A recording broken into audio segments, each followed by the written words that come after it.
Hello and welcome to Eastern Express. My name is Salia Stremska and I'll be your host today. Wednesday marked the third anniversary of the rigged election in Belarus. As Belarusian opposition leader Svetlana Tikhanovskaya said during celebrations on the Day of Solidarity of Belarus in Vilnius, something changed in Belarus 3 years ago and returned the country to the political map of the world. The cry for freedom of the Belarusian people was heard all around the world, and once again the eyes of the public turned to Europe's last dictator, Alexander Lukashenko. The people of Belarus once again showed through their bravery and persistence that their place is in the West, not in Moscow's sphere of influence. The two allies, Vladimir Putin and Alexander Lukashenko, knew that if the protests for freedom weren't suppressed, it would be the beginning of the end for Moscow's influence in Eastern Europe. Once again, they used violence to extinguish the unrest, and, to no surprise, Belarusian prisons were flooded with innocent people who just wanted to live in a free country. Since then, the regime's grip on the peaceful Belarusian nation has been tightened. Opposition leaders were put behind bars, freedom of speech was eliminated, and all those who opposed the regime had a choice to flee the country or face the consequences of their non-subordination. How has the situation in Belarus been evolving since the rigged election? What does the Wagner Group's presence mean for the Belarusian people and their Western neighbors? What is the scale of opposition repressions in Belarus? That's what we'll discuss in a moment. But first, let's have a look at our report. On the 3-year anniversary of the rigged elections in Belarus, the foreign ministers of the Baltic states and Poland issued a statement calling on the Belarusian government to stop its persecution of members of the opposition and support for the Russian aggression against Ukraine. The ministers stated that the illegitimate regime of Alexander Lukashenko continued and intensified the ruthless repressions over the past 3 years, despite strong condemnation by the international community. Belarusian human rights defenders, journalists, trade unionists, media workers, lawyers and citizens who criticize the system are described as extremists and terrorists, are persecuted, blackmailed and imprisoned. Some of them have disappeared or died in government efforts to suppress resistance to its illegal rule. Moreover, since February 2022, Lukashenko's regime has also been an accomplice and supporter of Russia's unprovoked and unjustified aggression against Ukraine. At present, one of the most pressing issues concerning Belarus's involvement in the war is the presence of mercenaries from the Wagner Group in the country, following a short-lived rebellion against the Russian army leadership. Their future is uncertain. Different media reports vary widely. Some say they will never return to Russia, and others say the group has already started its departure. This uncertainty is a major source of concern for both the EU and Belarusian citizens. On the 3rd of August, the European Union adopted sanctions against 38 individuals and 3 legal entities from Belarus due to the escalation of human rights violations in the country. The EU also extended the ban on exports to Belarus of a number of key goods and technologies that contribute to strengthening its military and technological capabilities. And now let's take a look at the issue in more detail. Since the 2020 elections rigged by Alexander Lukashenko, at least 60,000 people have been subjected to extreme repression from Minsk. The regime, however, has not succeeded in breaking the spirits of the Belarusian people. They have not become indifferent, they have remained a creative, freedom-loving nation. Belarus, under the long-standing authoritarian rule of President Alexander Lukashenko, has witnessed a consistent pattern of repressions against opposition leaders.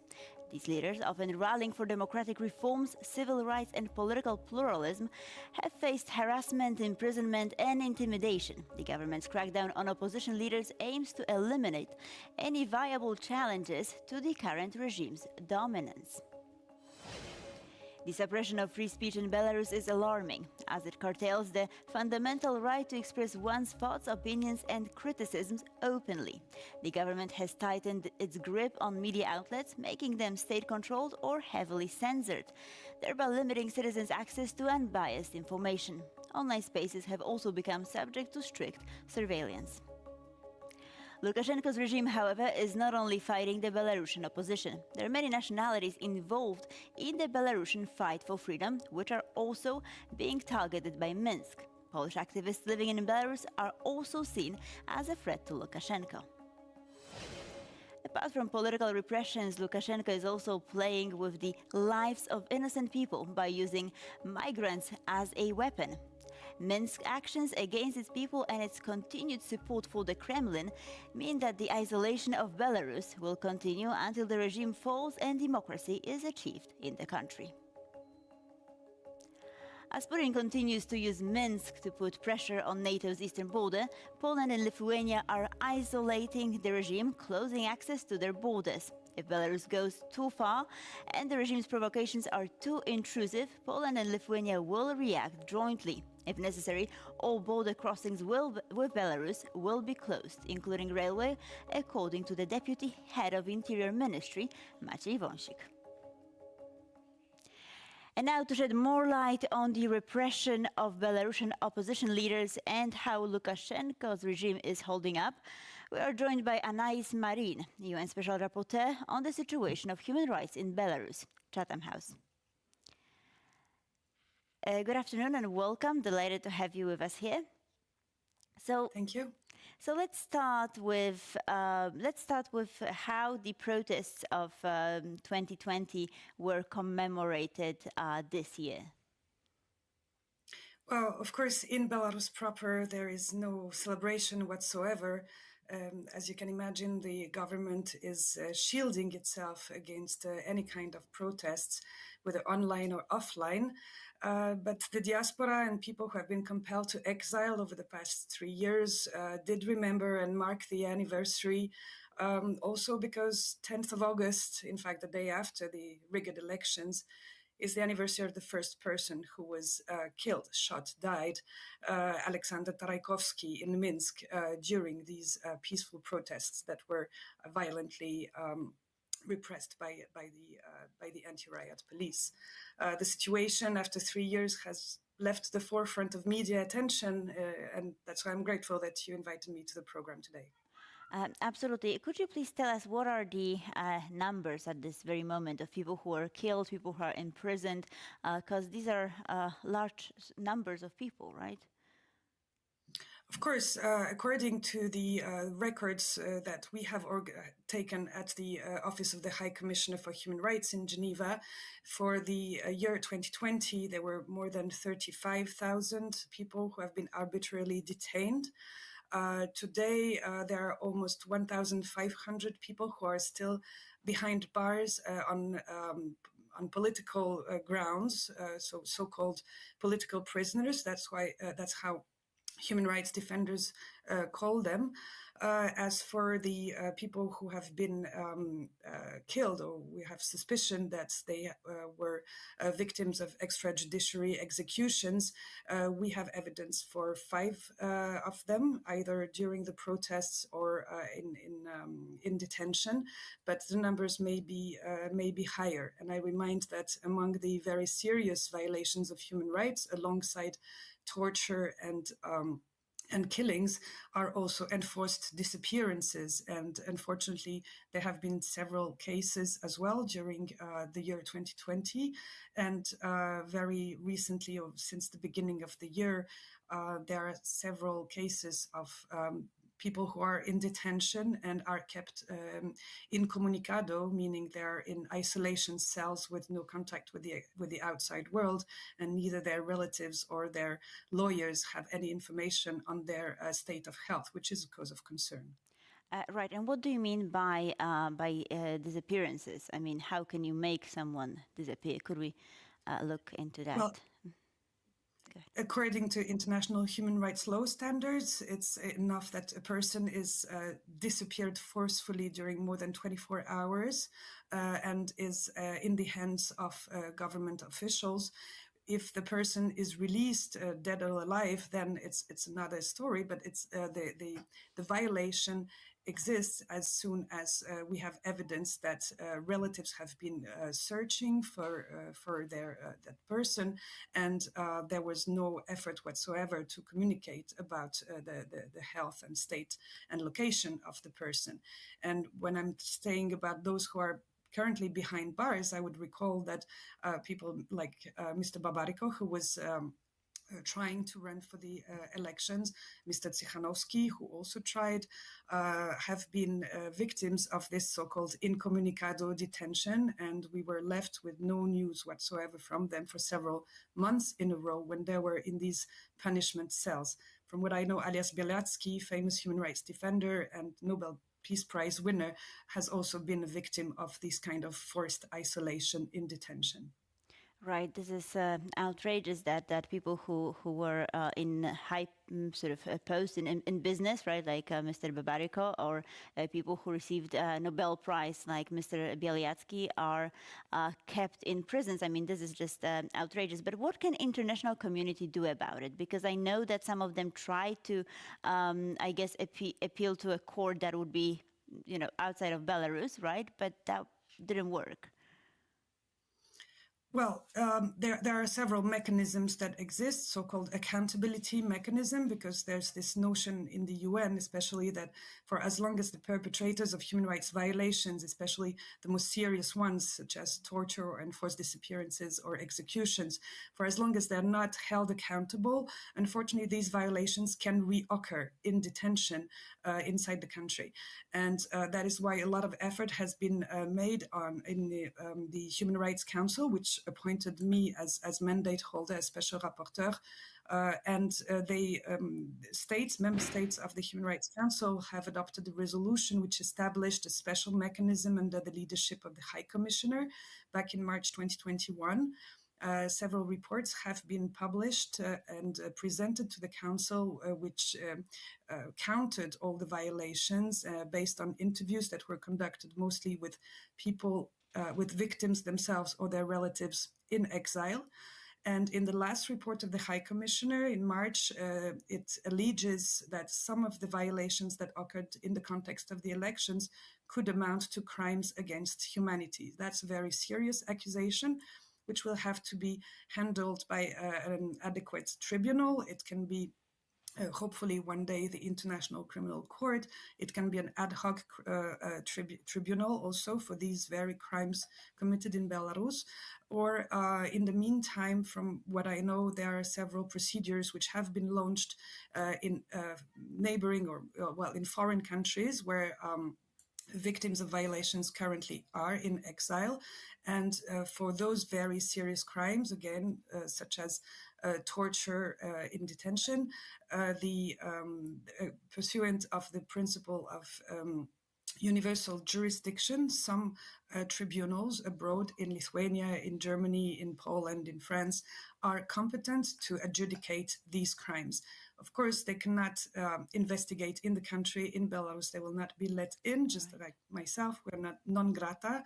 We cannot expect the cooperation of the Belarusian authorities, and the perpetrators, for as long as they stay inside Belarus, can feel safe, unfortunately. But I believe that for the victims, it would be extremely good if there could be some condemnations, because the evidence is there. It's been accumulated by several organisms, including the International Accountability Platform for Belarus. So we have enough evidence, and we have the name of the perpetrators. Now it would be time for these crimes to be adjudicated and for the victims to seek justice. Right, but as long as they're in Belarus, they cannot do anything. I mean, nothing can be done to help these people, right? As long as they're within Belarus. Did I understand correctly? Even if there's some, for those who are, yeah. For those who are in detention, unfortunately, it's a source of concern because, as I said, whenever, for example, in the UN, something is being done, a communication is sent to the government to allege about a specific violation, such as torture. We have very serious concerns about the widespread use of torture, ill treatment, cruel and inhuman treatment in detention. For these people, unfortunately, whenever they complain or their lawyers or their relatives turn to us, there is always a risk of retaliation. and they can even endure even harsher detention conditions. This is how the government is sort of seeking revenge against them and against us, against all those who do care and try and do something. However, for those who have been compelled to exile, and I should remind that there were hundreds of thousands of Belarusians over the past 3 years who were compelled to leave the country for their own safety. That includes many human rights defenders, of course, hundreds of journalists, cultural workers, lawyers, and these people, of course, continue their very crucial work from abroad. And it's very important that the international community continues to support them. And there are several layers and levels of support. Sometimes it's in emergency for relocation. I mean, helping the person out of Belarus in emergency. This has been very well done by organizations such as BaySol, which have a package of support for these cases. And they help also with the reestablishment, with the legalization of the stay abroad, the also exfiltration of children or elderly parents so that they cannot be victims of retaliation inside the country. And there is also in the package, of course, psychological support, psychological help, psychotherapy, psychiatric support. It's very often necessary because I should remind that the Belarusians in 2020 have suffered a collective post-traumatic shock. It's just simply from seeing the pictures, the videos of what was done by the anti-riot police in the streets against peaceful protesters. And that is why this support is necessary, and it includes also support for the reconstitution of communities. And here I mean opening Belarusian language schools, support for single mothers, for people with invalidity, children with special needs. And here, let me please thank Poland for doing a lot in that direction, because whereas a lot of attention is on the needs of Ukrainian refugees, understandably so, the fate of Belarusians is also very difficult, and they have been in need for even longer years, and that is why it's important to continue supporting them. Absolutely, and there are also Belarusian politicians such as Svetlana Tikhanovskaya working abroad, right, to sort of try and advocate for democracy in her country. Thank you so much for being with us.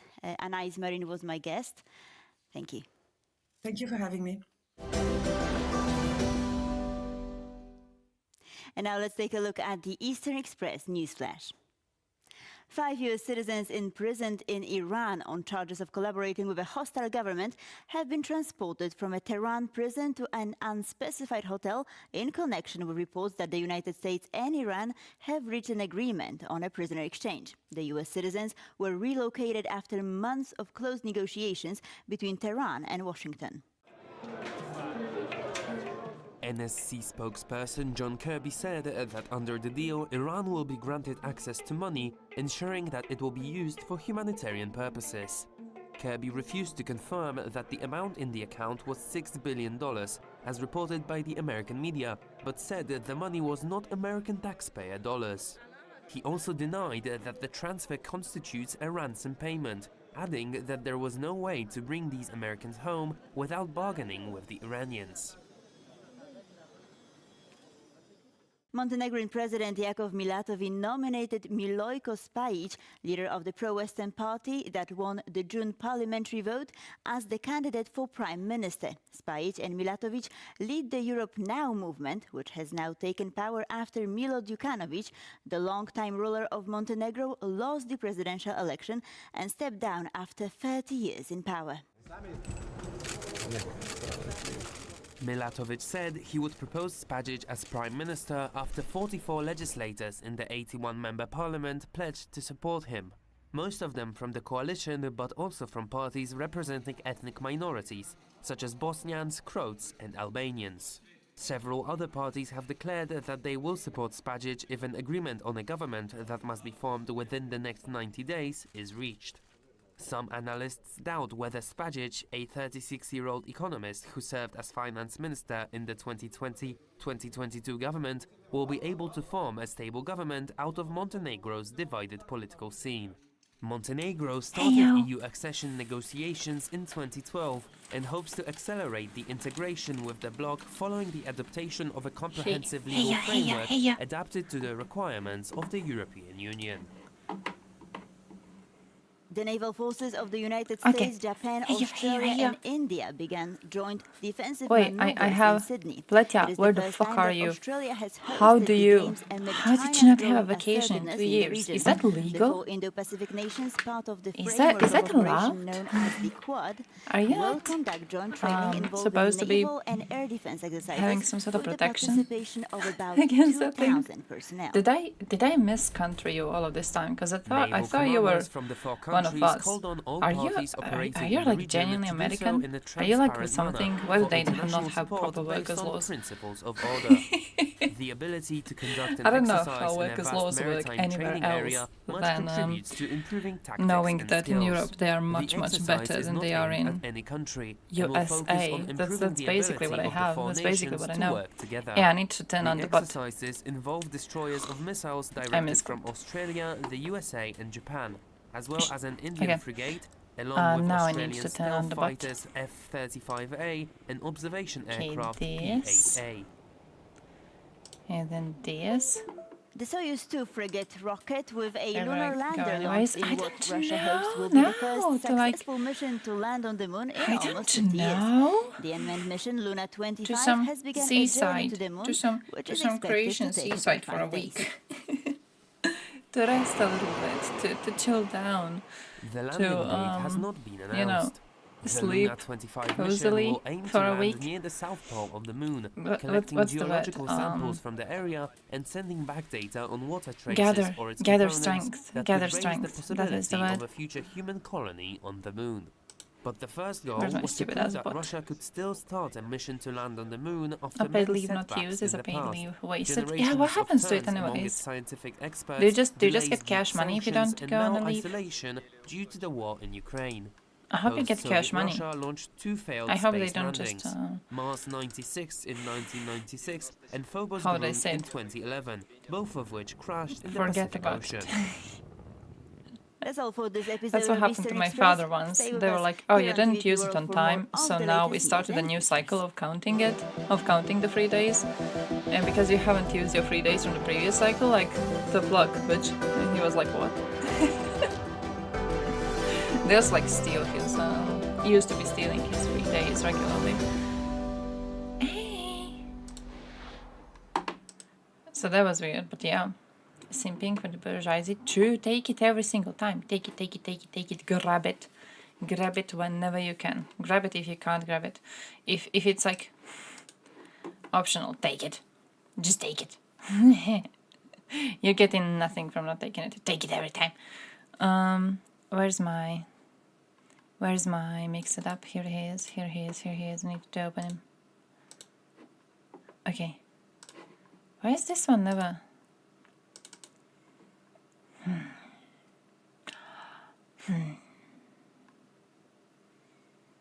I'm trying to figure out why he's not opening whenever he needs to open it. I don't know. But yeah, hey yo, have you guys been following the news? I've been following the news. Oh. I'm gonna die.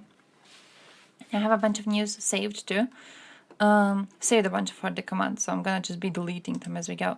But there's been a lot of fun stuff happening, a lot of fun shit going on. The bridge has gotten attacked. Possibly not hit. Because I don't know, I've seen people analyzing the smoke and shit, and they're saying it likely hasn't been hit, that likely we missed it, but still got Russian scat, so it worked. One of their planes has crashed, killed 2 pilots, so that's GG. They are currently having bad news, but like unironically bad news. In the east of Russia, there's a flood, so they had a dam break-in, and people are in danger. So that's not really good piece of news. But you know, the fact that they are having crisis along the country that they are having to focus on right now is relatively okayish.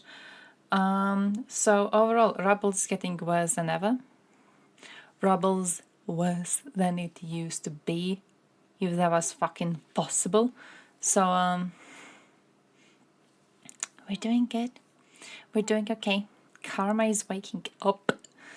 We are allowed to save salary and get vacation money as extra paid anyways. Ah, nice. Okay, that's fair. That's fair. That's fair. That's fair. Nice, nice, nice. I respect that. Now, Ukraine is not destroying anything. They're being okay, okay? Also, NATO published a new video and you need to see the NATO video. Why are my videos this big? We are combat ready. Look at this. It's like I have a window which is 10 times bigger than what it's supposed to be. Nice. NATO made a new video, okay? We gotta watch the NATO video to get into the stream. And then I have to show you my shit. We can deter, and if deterrence fails, we are ready to fight. Lithuania. Lithuania. Thank you, allies.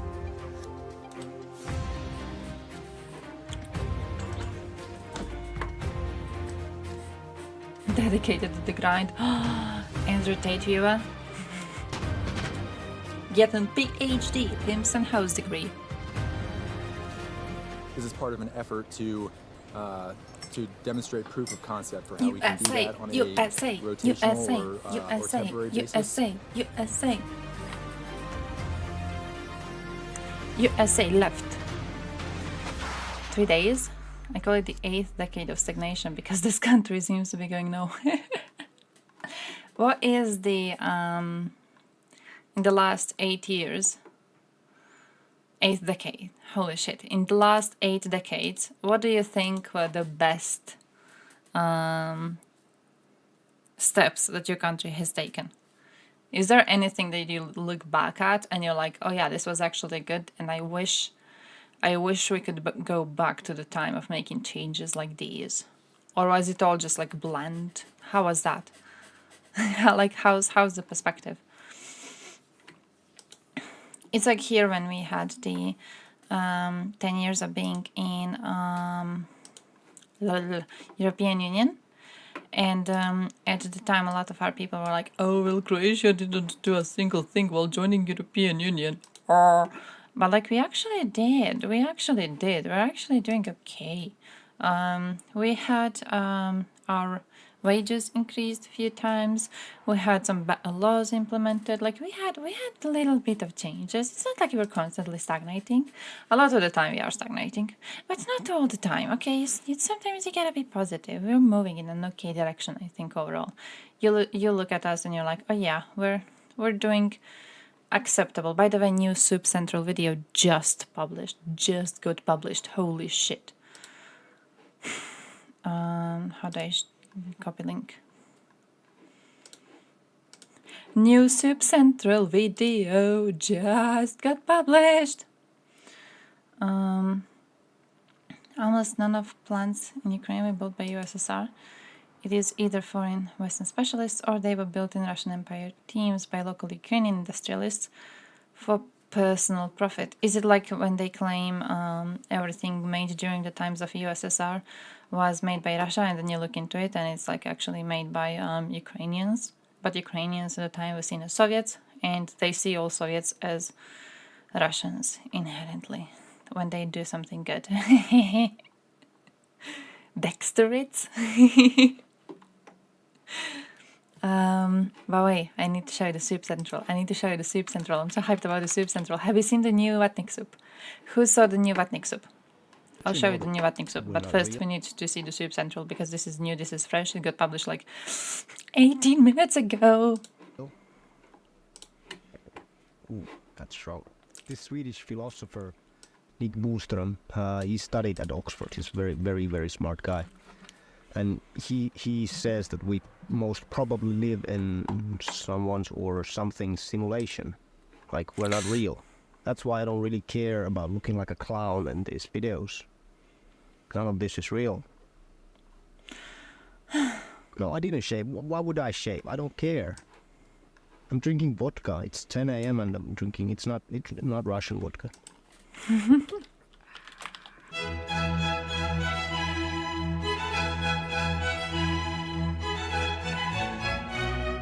Conspiracy theories. We all love reading about them, but it takes a special kind of person to actually believe in them. Have you guys been following 4chan, Q, any of that stuff?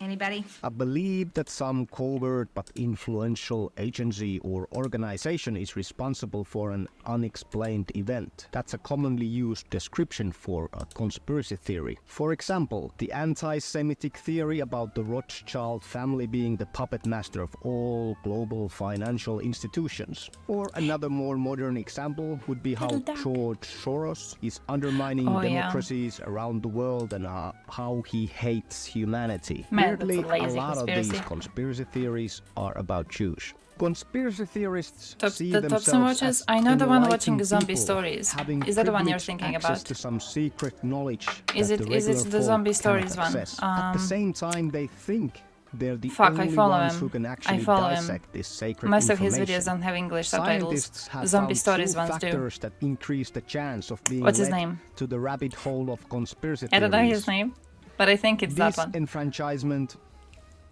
and anxiety. Disenfranchisement refers to a situation where a person feels Yeah, like chat- they chat can't is being make a silenced difference in today, a okay? society. Our movement is about replacing a failed and corrupt political establishment with a new government controlled by that you, the TikTok? It is. American people. Most of these people are skeptical about democracy and voting, They stole the votes. Plain talk John thinking strategy. it's just a theater for the Does masses, he ignore the and chat? everything is actually controlled by some invisible He always hand. speaks to me Anxiety when I'm can in his rise up chat. from anything. Lack of I romantic come in chat and he's like, "Oh, hey, Vicky, nice to see you mental here." issues. When a person is radicalized, this anxiety is turned into anger against the government and authorities. I don't want to scare anyone, but can you see what's going on right Blue now today? eyes. Control Android. the population. In other words, you want to take their freedom. League of These Legends. people are then ripe for any kind of outside Why would you influence, do that to yourself? including conspiracy theories. And come out the other side where people walk upside down. And modern social media? Well, it's like a global whisper game, magnifying conspiracy theories and serving them on a loop. A bit like an all-you-can-eat buffet where the only dish is conspiracy stew. Oh shit, and they yeah, keep it's refilling your funny he bowl, does his recording whether as you're part of still his stream. hungry That's true, or that's true. not. I'm not hungry anymore. As most social media sites value engagement years of over your life safety, lined up in League? they're the No, perfect not breeding really. ground for I actually, radicalized like, and listen, a marginalized part of me is still individuals. hoping Once that one there, day these I'm individuals can gonna join learn special how to play interest League groups and I'm gonna be where able their to be a ideas pro aren't just player supported, and then but cash money celebrated. from it, okay? Deep inside my heart, I'm like, how It's like hard signing could up it for a be? cooking class, but How instead hard of could it whipping be? up I a wake up souffle, sometimes in the they're morning and I'm cooking like, up bro, theories about the moon landing being directed if by I just started Stanley learning Kubrick. how to play Galio 10 years ago, For example, I wouldn't the have to wake up to Christchurch go to mosque jog. You know what I shooter who mean? killed 51 and injured 40 said he was actually radicalized Nah, by nah, YouTube. nah, nah. Working in a shop means It's working on with YouTube. people. People Working who with believe people in means one pain. conspiracy theory often tend to believe in though others there is that too. gaming It's shop. astonishing how many people There who was an fell old-ass for person working in it. COVID-19-related conspiracy theories also When I was in fell high for the school, I was Kremlin's always going lies down, in the wake and of I was their always like, full-scale invasion of when Ukraine. this dude goes By into connecting pension, these conspiracy I'm gonna theories, replace him. people can easily be manipulated to believe And the then next I was in trendy Germany and conspiracy he went theory, into pension like and the some monarchs new actually dude being replaced him. lizard people The Queen and Prince Philip are not human. or Putin fighting against the global elite. How serious is that war? It's quite serious. It's very serious. Very serious. To summarize, people who tend to believe in conspiracy theories often feel both disenfranchised You can go back and to virginity anxious. just playing League of This Legends, belief okay? is It's- then usually don't amplified by listen to social them, media guys. sites that value time spent on the Your hymen's gonna grow platform back. over safety. By connecting conspiracy theories, people can be lured into new rabbit holes. In the next No, I episode, feel like- we'll talk about useful idiots, people who often become victims of conspiracy theories and then are Okay, wait. manipulated to He spread is soon- and he promote is soon gone. narratives without knowing the whole story or the sponsor behind it. More and more countries are moving away from the West and are moving closer to Russia and China. That's a good one. I remember that one. I love Hinkle. He's like the dumbest person ever.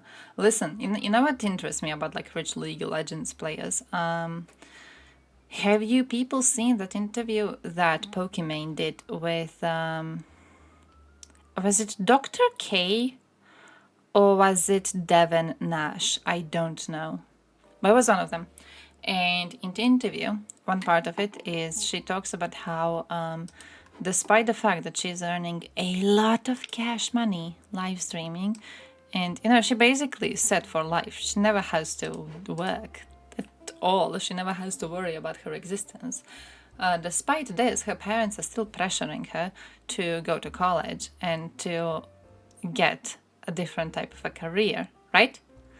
It doesn't matter to them that she has this huge amount of money and she can basically solve any sort of material need they will ever want in the rest of their lives, right?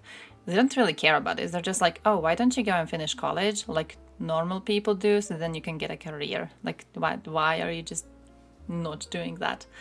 And I kind of wonder about like league players. Do you think they're able to just have a normal life outside of playing? Because it feels like most people IRL will not really give too much of a shit about your hobbies like that, what they see as a hobby, technically, right? So you could be a rich League of Legends player, and everyone's probably just not gonna give a shit about that. They will still be okay with being relatively close to you. Relatively, because you still play fucking computer games. Liberal capitalism or shady authoritarianism. Oh yeah, smarter. Dreaming about becoming pro CS 1.6 player. Didn't go well for his life. Oh shit, really? Well, that sucks. I don't think they're gonna get pressured by their parents because most of their dads love the fucking cruel. Professional esports seems stressful. Having to be at big game all the time. What's the problem though? It is stressful, definitely, but working is stressful in the first place. So I think it's like half-half. I do think it depends. It does take away the fun from gaming though, I've heard. Because I was trying to... For a while I had the idea of doing like gaming testing. You can get into one of those groups where you test new games coming out and then you get paid cash money for that. And there's people making really, really good money for this. But you have to be in the field for a while to be getting like proper actual games. Because at the start, most of what you're going to be testing is just like children's games and bullshit like that. But I remember talking to this one dude about it. On Facebook, I think I found him. He was a local.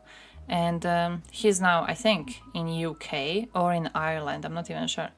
But he was talking about that job and about how it completely takes away the fun from gaming. Like, he used to be gaming previously for fun.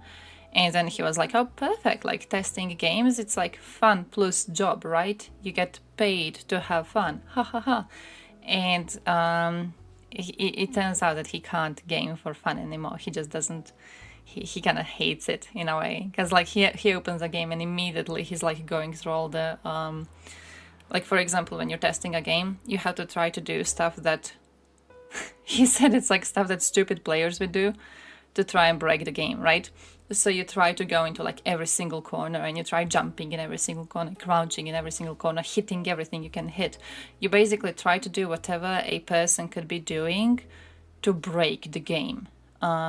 And then when something happens and you have managed to break the game, you have to write a report on it and you send it to the person, and then they have to figure out how to fix it. You do get paid more if you know how to how do I say this? How to analyze the issue in a way to tell them what they need to fix. Right? So if you know approximately, hey, this is what happened, I ran into this corner and the entire game fucking crashed on me. I have like an assumption about why this has happened. So here's what I think you should do in order to fix it. You know what I mean? But you have to do it over and over and over and over and over. And then also apparently what it kills is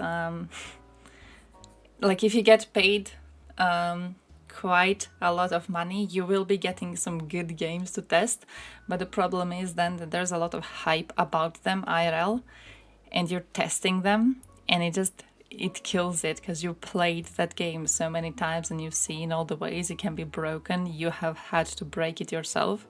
So when it's like actually out, it's not fun anymore and you don't care about the story, you don't care about the characters. You've seen them like completely deformed or whatever. You don't give a shit about any of it at the point. So yeah, I still want to do it. I still kind of want to do it as a job because you don't have to speak to people, and I feel like that's kind of cool. But you know. Game tester for the Golem game. Oh shit. I feel like they had no game testers. I feel like sometimes what they do these days, it reminds me of what's the name? The game that got out and then it was really bad. Cyberpunk. You know how Cyberpunk was broken when it came out? I feel sometimes like they don't really want to pay testers enough cash money or get proper testers. So they released the game, and then the first players are the testers in a way. So their game gets broken, and then the game makers just kind of follow what the players are saying and just kind of fix it. You don't have to pay testers. 2023 has been a pretty good year, to be fair. To be fair, it hasn't ended yet, so there's still a lot of time for something horrible to happen. You gotta have some faith. Have some faith, bro. Elden Ring is gorgeous. It's gorgeous. I haven't even played it. I've just looked at playthroughs of it. I haven't looked at playthroughs of games before. I looked at that one. Gorgeous. Cyberpunk, yeah, I've heard it got improved a lot. That one and the other one. What is the other one that got released and then it sucked and then they improved it like millionfold? The one with planets. The one with planets. The one where you go around in your rocket ship and then you improve it and then you... No Man's Sky. Yeah, No Man's Sky. Yeah. That one was also shit when it got released, right? I mean, not technically shit, but the way they marketed it gave people the impression that it's gonna be something different than what it was. But then they also improved it a lot, so that's kind of cool too. A lot of communication doing game testing, mostly on text boards and reading emails. Okay, it's something. But yeah, because I remember applying for one of these like game testing local firms. And you know what happened? They were like, oh, you know what I want? I want you to play this game, and they sent me like a link to a game to download, and like I needed to do a basically a live stream of me testing the game, and I was like, and I never responded to them. But you need to do like a 10-minute video. I don't know if usually when you test the game, if you do it via video or if you just like write. But what needed to happen is they needed to have like a video of the game being played, and then also my commentary on the side, and then that is how they would decide whether or not they want to hire you. So in case you're looking for a career in that sort of a job, that's what you need to do to get it. Good luck. Promoting the product rather than testing technical issues could be. I think they were just trying to figure out the whole communication part of it. I kind of got it that way, you know. It's like, oh, bro, we don't need like someone to be wanting to be a game tester if they're, you know, not able to properly explain what they're doing in a game and what they're trying to do and what sort of like mistakes they're trying to find or not. So, you know, it feels like a way to weed out the extreme beginners, because I don't even know what I would be doing, like if I was, you know, trying to play the game, trying to test it. What would you even do? How would you explain what you're doing? But if you have to do a report after every testing and you have to, you know, explain to people what went wrong or whatever, it makes sense that you need to have a what's the word? Have the ability to explain what's happening. It was an okay link. It was an okay link. It was just a weird little. But also, I don't know how it usually works. In like other, this was a local one, so I was like, nah. I'm not fucking going through this length to apply for a local fucking firm, dude. I don't know how you apply to be part of something international. Just learn how to make websites or get into graphics. Yeah, I was thinking about that, but I have a friend who's a front-end developer, and it's quite hard to get a job. So I feel like if I try to learn it online, I don't know how much ability I would be having to earn cash money from that. I did see people do shit like what's the word? Creating those little books for studying. For a while I really liked that idea. It was a part of one of our European Union projects. There's people whose entire life is made by them making... It's basically they made a design and then they publish design on Etsy. And then there's a way on Etsy to have your design printed and delivered to a customer. And what they do is like these designs, it's like, you know those like coloring books for children, right? You want to debate? What do we debate? So they create like a coloring book and it would be like, I don't know, letters, for example. So kids can learn letters and stuff like that. And for a while we did have like the idea of doing a project with coloring books being created, but you would use them to like teach kids very, very simple things about, for example, online security and stuff like that, you know? I feel like that shit. When it comes to designing and stuff, something like that might like be maybe working, but still. Jagged Alliance. It's in a fictional African country and you play as a mercenary company helping restore a president that got ousted by a warlord. Was that game made like 2 days ago? Because if they did make it 2 days ago, I kind of have an idea what they based it on. Did they make it now? Because if they made it now, I know what they got inspired by. I'm just saying.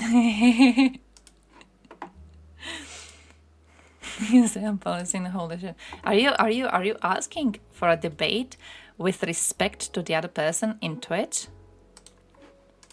Niger. Hey! Ayo. Wait, this worked. I saw I turned it off. I wanted to add music to this. Hey, I have to talk to you about my news. Listen. There's a new infantry battalion of Romanian land forces. Listen, you're gonna learn about Romania now, okay? You're learning about Romania. Who should we argue for? I'm gonna argue for the other one.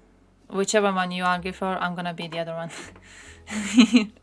Isn't that a good way to practice your debate load skills? Just to get put into the position where you have to debate something that you actually disagree with. I feel it would be a good way to force you to do some proper research and also to figure out how to present arguments. But hey, Romania. I saved this piece of news about Romania, and it's the fact that their land forces founded a new battalion, which is 24th Ekaterina Teodoroiu. I don't know how to pronounce her last name fully, because I've saved a video on Romania World War I in which they do mention her, okay, but I haven't watched it before the stream, but still amazing. The new battalion is going to be led also by a woman. Ekaterina is a hero of Romania. She was a hero of Romania during World War I. She volunteered to go to the battle and she died very, very young on the battlefield, okay? She was one of the first women in her position, and also she was the first woman to appear on a Romanian banknote. So that's also really, really, really cool. So yeah, Romania is getting stronger forces, and I thought that was kind of cool. The face of a woman is to appear on an official banknote. Here's the Euronews on her getting on the specimen Euronote. Following the death of her brother, a sergeant in the Romanian army, she enlisted and served as a soldier on the front line. We need to start doing like debate panels with chat. I'm gonna be the moderator and I'm gonna allow you people to fight. We need to start doing that shit. I'm gonna create a voice channel just for that. There has been great support amongst our citizens, promoting and consolidating gender equality. And the major roles female personalities play. Like, statement starts now. You have 30 seconds. Considered a feminist icon by many World War history buffs, Lieutenant Teodoro Yu died in battle in Maraseshti in 1917. Child as fuck. She was incredibly proud. Incredibly proud. Yeah, she was a nurse first, and then she wanted to be a soldier, and then she went, what was the position? I don't know, military words. But she had a relatively high position in the military, which was the first for a woman. Oh, first female Romanian army officer. It's like big position, okay? But yeah, then she died really young, so that's kind of fucking sad. Nation state in the age of post-nationalism. Is this age of post-nationalism? Did we leave nationalism behind, and why did no one tell me? Why did no one tell me that we were supposed to abandon nationalism? Am I here like 10 years behind everyone else?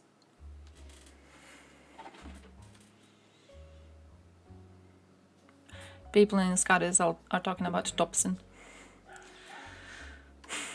It kind of is. Post-nationalism? Huh.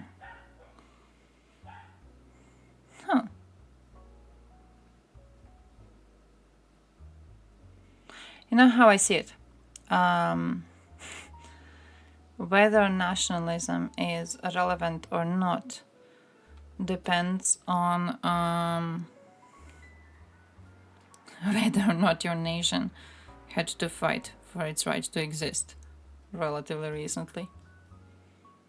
Because I see how, you know, like Germans might be like, fuck nationalism. You know, fuck the whole thing with like German pride or shit, or like Frenchies and whatever, right? But then I see why Bosniaks are like, I am proud to be Bosnian because, you know, we were killed for this just a few years back. So I guess it specifically depends on what sort of a path led you to the situation you are in right now.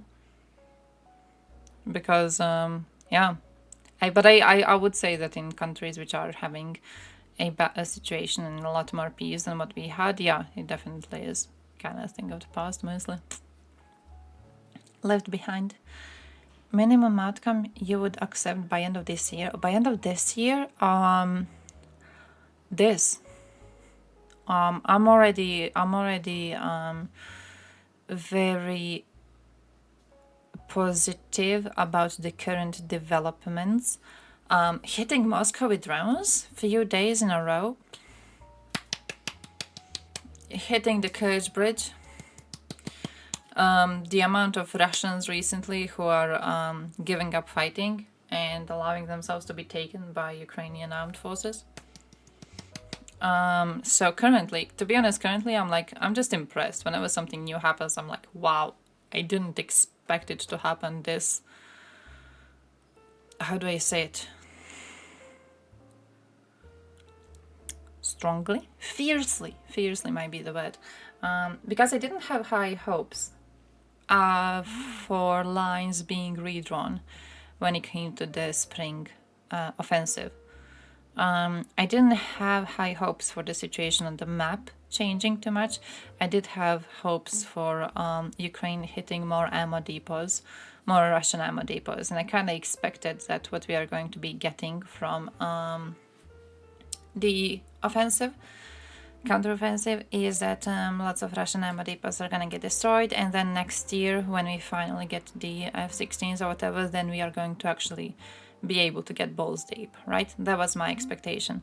The fact that not only is a Russian depots getting hit, but also Ukraine is making gains, but also Ukraine is hitting Russia. To be honest, I'm like already, this is already way more than I expected. So, whatever they do, I'm gonna be applauding it. Whatever happens, I'm gonna be applauding it. Bosniaks are protected less by the nation state of Bosnia than they are by the European Union and international laws. I could even say that. I guess I could even say that. I feel like yeah. Yeah, I could see it. I could see it. Ukraine definitely made me more sympathetic to civic nationalism than I was before. Yeah. Made me more appreciative of, what's the word, militaristic mindset. I remember like previously before this war, 2-3 years ago, I don't know, but when we were solving those questionnaires online over like where you fit on the political spectrum, and whenever the questions were on like, oh, how important is like strong defense of your country, how important is it to have strong military, and I would always be like, not really, not really. Like it's good to have something, but it's not too important, right? And I feel like this war just fully turned me around on that. Absolutely turned me around. I think it's immensely important to have really strong military and to have really strong defense, not just to protect yourself in case something happens to yourself, but also to be able to protect your allied countries in case you need to. We would have had the ability to respond to the Russian invasion of Ukraine much more strongly if we weren't useless and if we weren't useless, absolutely. When it comes to the amount of money we were putting in defense, I'm angry for like not even 2% thing. I used to not be angry about it, but like I think this war just kind of reminds you that, bro, the situation is extremely serious and we were not treating it as seriously as we needed to.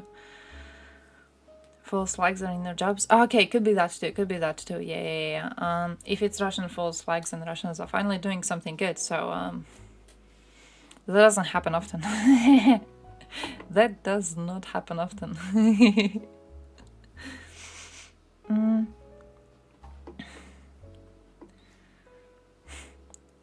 Oh, linked to climate change and changing coastlines. Nationalism. Ayo, did you see Vlad Vexler saying that he believes that soon we are about to see a rise in right-wing groups fighting climate change?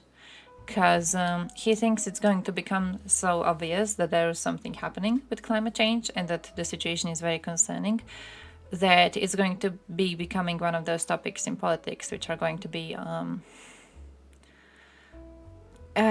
discussed on both sides of the spectrum, but in a way like how to do something about it. Not really denialism anymore, because it's going to become too obvious.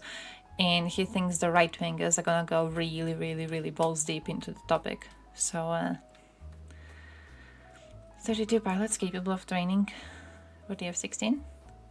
40-50 F-16 isn't gonna make much of a difference. You're gonna need CAP, SCAD missions and so on for the strike package to go through. So the actual number of planes delivering bombs is gonna be small. Give them 1,000 modern SPGs and ammo, however. Oh, you think? Why are they not getting that done? Why is that not happening? I feel we need F-16s regardless. Mostly because right now we have barely anything, right? We got basically nothing. But I do see how would I say this? Pretending like they're going to immediately cause a victory is very, very delusional. Hey, by the way, talking about like overturning the tide of the war, the cluster bombs are making a huge difference. Cluster bombs are making a huge, huge, huge fucking difference. Cluster bombs are, man, they actually were worth it. All of this chaos by, Russians crying about the fact Ukraine is going to be deploying cluster bombs and bullshit.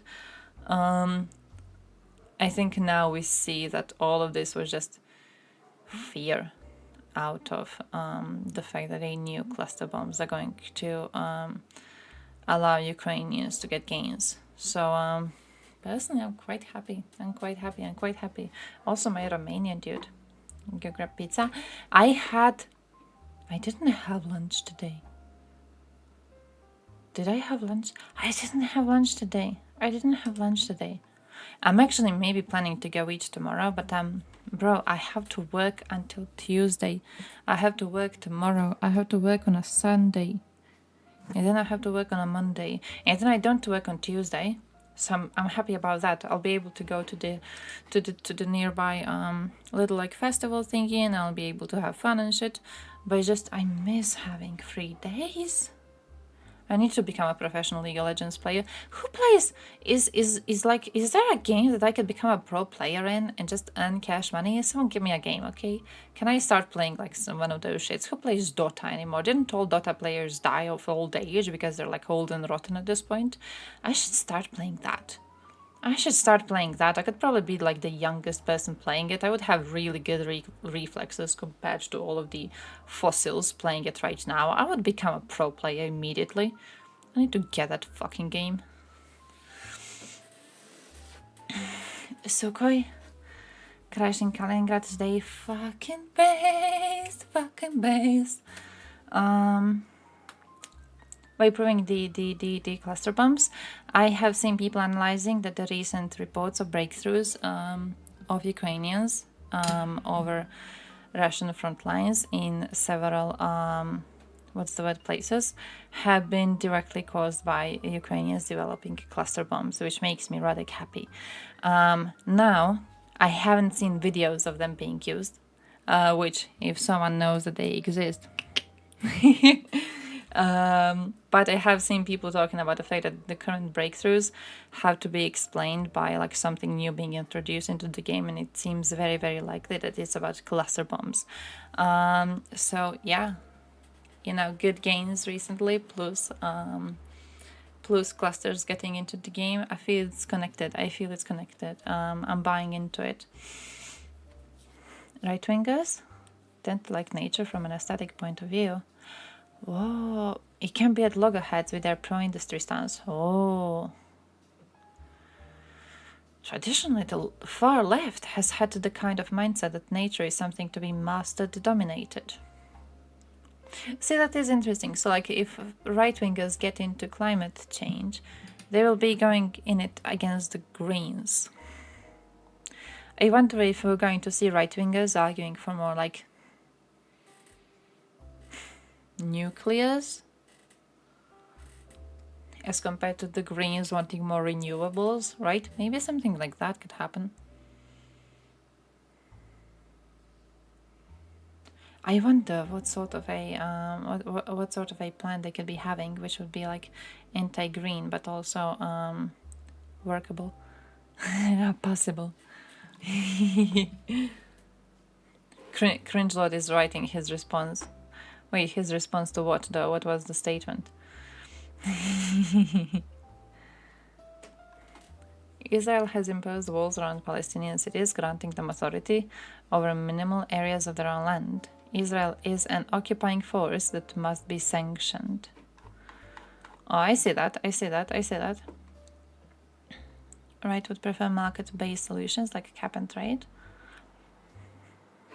I feel as long as we get into a situation where like the right-wingers have a solution and the left-wingers have a solution and both are getting to deploy their solution in some sort of an amount, I feel we're gonna be doing well, right? So no matter what happens, I'm okay with quite a lot of things being limited in order to stop the climate change. Not to stop it, but to make it a bit less bad than it already is. But also, yo, World War I wanted to teach you about World War I. I wanted to teach you about Romania. Okay, you have to learn about the Romanian Chad woman, so we could go learn about, I don't know what other news I have said, okay? One of them is on chips tasting like pussy. I remember that. I don't remember the other ones. I think I have something on Lukashenko. There's like 6 of them, okay? One of them is chips, pussy chips. That's what I remember. 21st century had been pretty rough. It looked so good when it started. To be fair, can it be as bad as 20th century had been? Possibly not. So I'm guessing we're going to be okay-ish.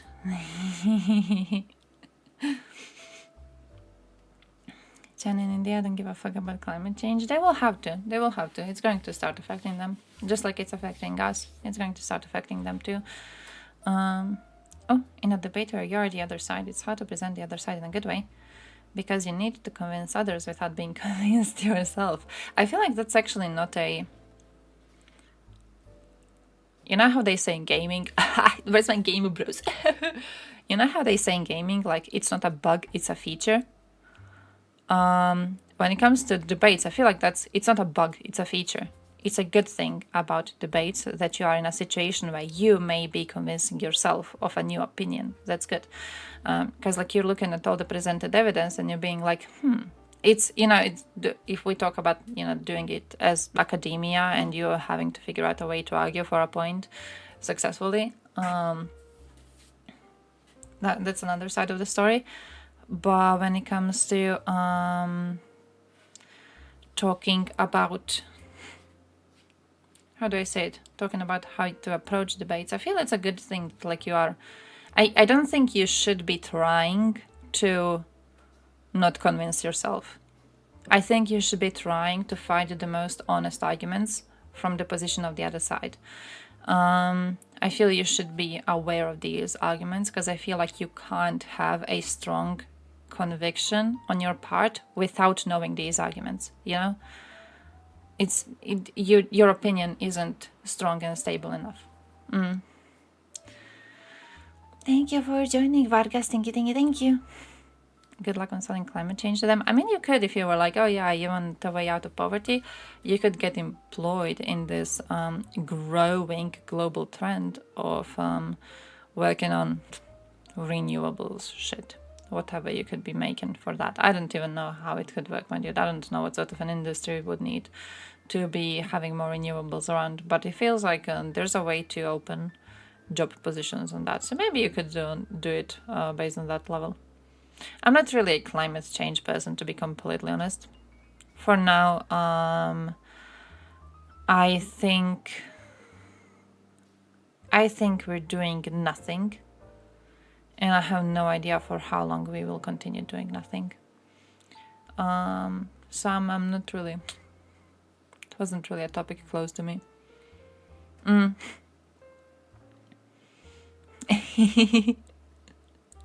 I feel you could, especially if... listen, I have a strong belief European Union is going to be one of the strongest players on the global scene. So... I'm having a feeling that if they were willing to implement stronger cooperation with countries who do have a certain percentage of their energy coming from renewables, or like how recently they had a thing with implementing, it's not really sanctions, but the idea was that you stop working with firms which don't make sure to stop deforestation in areas that they are working in, right? So like if they are directly causing deforestation, European Union is not going to work with you. So it is in your best interest, financial interest, to stop causing deforestation, because if you cause it, you are losing cash, right? So I feel stuff like that would be able to be used to push other countries into, you know, to sell them fighting against climate change. Every time you come up with a solution, the climate change activists oppose it. Okay, yeah, that too. That's one of the problems, definitely. Think you can change the wind solar completely? No, but I think we should start at least partially changing. I think that would be a good thing to at least partially switch, and until it becomes... what's the word? Until it becomes efficient enough, I do think it's completely okay to be using other sources, but I think we should be working on a switch. Protection imposed by Israel can be traced to the nature of relations in the region. Sinai Peninsula has a history of conflict and terrorism, and the wall is intended to prevent attacks on Israeli civilians. I see that. I see that. Builds wind farm, climate change activists protest. Why are they against wind farms? Haven't seen that. I thought you were referring to nucleus. I didn't think you were referring to fucking wind farms. Why are they against wind farms? A bird's gonna crash into them? Is that a problem? Oh, is it like it would negatively impact reindeer? Oh, I haven't heard of that one ever. Reindeer.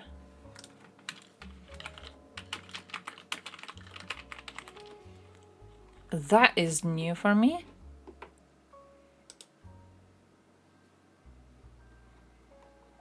Damn. Should we start a debate channel in Discord? We have the Reddit one. We have the Reddit one. Need to make it. Fuck, I want to just go there once in a while and be like, hey, bitches, debate me on this. Nice. I need to do that.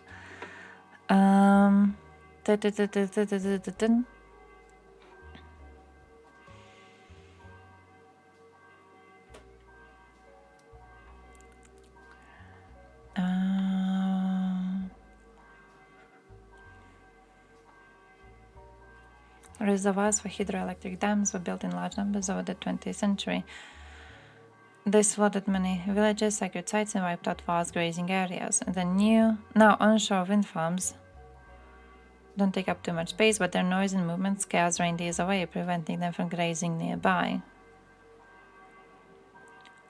Research is underway to determine how developments can protect reindeer herding.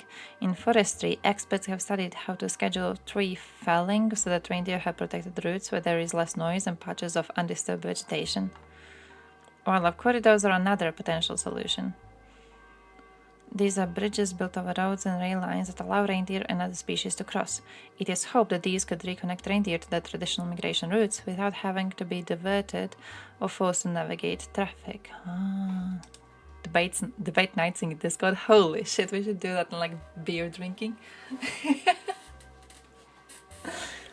Fuck me, now I wanna debate. Now I wanna debate. We have to do a thing. We have to start something where like I can just fight you. I wanna fight you for all of your opinions. Whatever opinion you have, I disagree with it. But this doesn't seem to be. I kind of see what the problem is, right? Because it doesn't seem to be one of those problems where the Greens are like, oh no, the reindeer. It's like it's actually a situation where the wind farms were having a direct effect on the people in the area, and they were fucking up their culture. So I feel like it may not even, the opposition may not be coming from the Greens, it may be coming from, you know, the people directly affected by this in a negative way. And then I see why they would be, I see why they would oppose it, basically. And also I think it's good that they're trying to figure out a way to go around this. I hope there's a way to do something about it. Like, I don't know, just building wind farms in a different location or something. I have no idea. The whole thing with like protecting parts for reindeer seems to be good enough for now. My parents are suspicious. They think I'm locked in my room to do drugs and watch porn. I'm over here translating Einheitsfrontlied to Hindi and debating people in Israel-Palestine. It's like me sometimes when I come to Twitch, because Twitch is usually like in this area. It's seen like as a thing where people do, I want to say, embarrassing shit online. Because like I have a friend, for example, and he's doing the whole thing, like if you donate to him, he writes your name on his face and shit like that. And it's there's a lot of ideas for like what happens at Twitch. And I think when I talk to people about what I do, I think the second I mention it, they go, But like we're just here talking about chaos.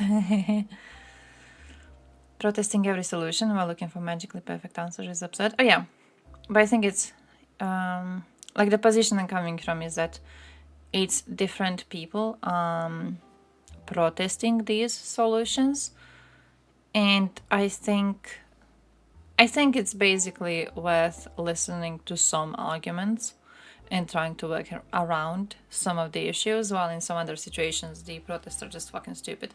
So it depends on what it is, you know. It's like for example, when it came to protests against nuclears, I don't know if there was some sort of a good argument against that. I don't know if they ever had a proper argument against it, right? So I would place that in a lot of a different box of protests, compared to, you know, hey, the natives of this land have been mistreated for a very, very long time, and they're just trying to keep their culture existing. And a lot of the things we are doing to save the environment is directly shitting on their culture and making it impossible for them to live the type of a lifestyle that they would traditionally want to be living, you know? It's like, I think it's a different box of complaints to use. If you guys want to make fun of accents, I'm pretty sure we all have weird accents. Yeah, I'm pretty sure we could just like do a debate on bullying each other on our accents, and we would all lose. We would all fucking lose on it, okay? I don't know how many of you are like OG English speakers. I know I'm not.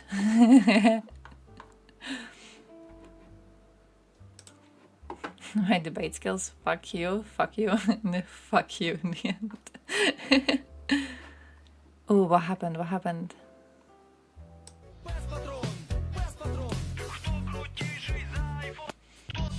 You wake up in the middle of the night in Moscow and this thing is climbing on your building.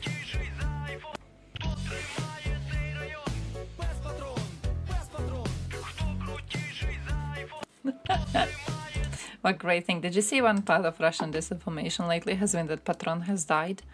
And then Patron had to publish on his official Patreon that he's still alive. I thought that was kind of cute. Had to be like, hey guys, I'm alive, I'm okay, don't trust the Russians, never trust the Russians, okay? I'm doing just fine, please.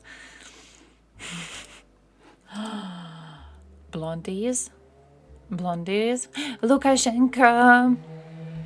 Lukashenko, where's my Lukashenko stuff? Hey, I have to show you, I have a video on populism, by the way. I have to show you my video on populism. It's by that, oh shit, I also have to show you the, fuck, wait, where's Lukashenko? Oh, the video on what's the word? The short animation that the YouTube dude is making. But yeah, I have to show you this. Lukashenko has apparently kicked Wagner out of Belarus.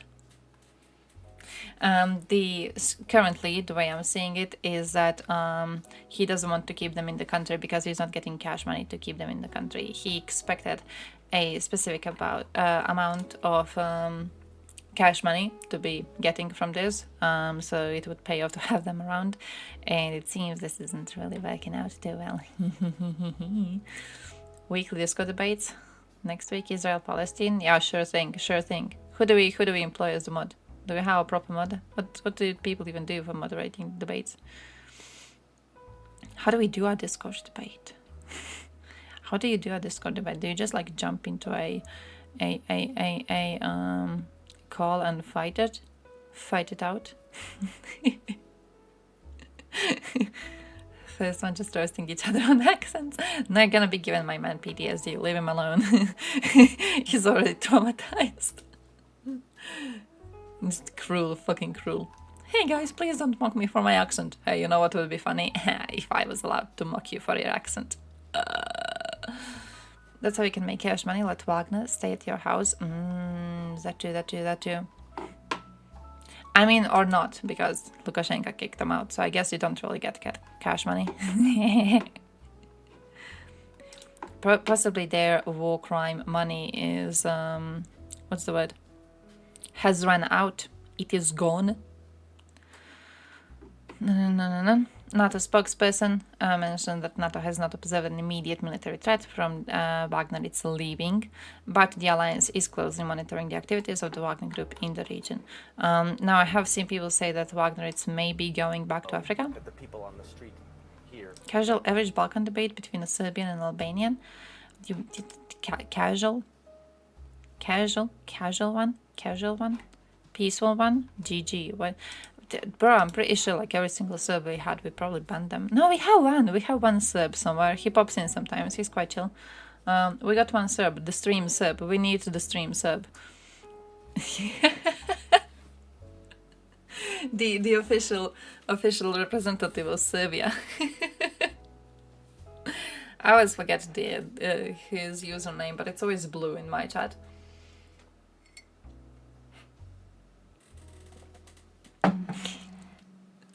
No, for real, like casual. Have you ever seen them talk to each other? The dehumanization is off the tracks. But I don't feel like watching an entire, what's the word? Documentary. But this seems shorter, so we might watch this one. We might watch this one. I've saved stuff on Wagnerites, mostly because I have been following a lot of people these days who talk about what Wagner is doing in their countries, and the situation is bad. Just fucking bad. Kim, are you a local Serb? Kim, can you give us your opinions on Albanians? Can we debate on whether Albanians are people? No, I feel like what do you even do as a debate moderator in that situation though? Albanians are better. Yeah, unironically probably. I feel like Albanians are when it comes to the impact they're having on countries they go into, I feel like they've been just immensely positive.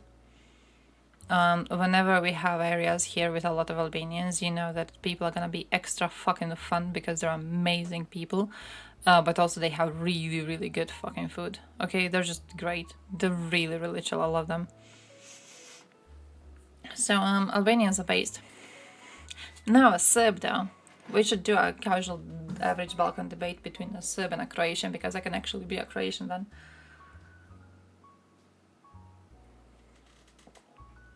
Nauru versus Australia.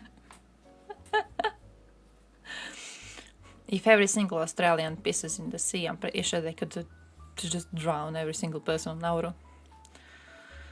Funny to see American nationalists blame instability on race when the Balkans have already reached white on white racism. It's just, we are better. We are better, okay? We're better than everyone. What colors are school subjects? Math is blue. Mathematics is blue. English is green. Croatian is red. Art is yellow. Art is yellow. If there's bakery in Ljubljana, it's run by Albanians, based, and it's probably the best bakery existing. It's probably better than like stuff you eat in OG Slovenian restaurants around. Home language red? Yeah. Okay, English purple. I can see that. Give me a science. Do you have a whole thing of science? You didn't have science. Do you have a school subject science? No, you don't. You have like chemistry, which is light blue. You have biology, which I could agree with it being green. You have physics, which I would say dark blue. But all of them some sort of blue. But I don't know, English was green for me. I don't know why English was green. History is like, ooh, orange. I want to say orange. Slovenians to debate about Melania. Oh shit, yeah. Hey Slovenians, how do you feel about the fact that the most famous person from your country was just Trump's wife? How do you feel about that? Geography brown, yeah, that's too. Chemistry is yellow to you? Zoology is salmon? What the fuck? Bible class? What do you learn at Bible classes? Was it like our Bible classes? Religion classes, where it's basically in the first year you go through most important plot points in the Bible and in Christianity, like in values and shit, right? You do that in the first year, and then in the second year you repeat all of it, and then in the third year you repeat all of it, and you just keep on repeating the same exact shit. You never introduce anything new to the topic. You just keep on talking about the same exact shit year after year after year. I think the most novelty we had in our religious classes in schools was when Croatia was having a referendum on gay marriage. And at the time we had lots of conversations about LGBT and about abortion rights. And the Pope was changing at the time. So that was also like a current topic. But when it came to like actually exam topics and shit, it was always the same exact shit.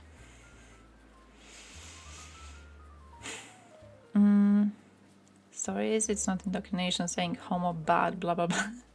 Homo bad. We had a book. Did you have a book? How was your book about LGBT? Because my school book, religion school book, said that LGBT people are sick and we should pray that they get cured one day. You said none to suck your balls. Oh, my biggest act of rebellion was writing an essay on. It was the time when the Pope was changing.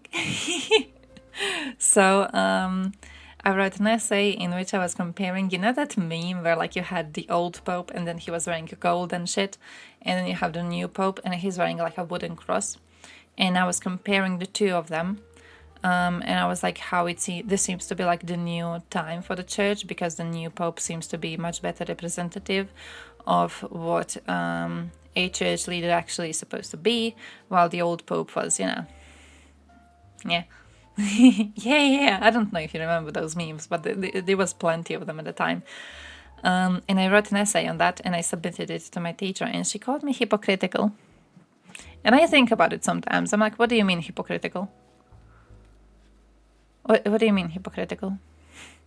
How is it hypocritical from my position to criticize a leader of our religion? How is that hypocritical? I feel like people don't know what hypocritical means. You know what I mean?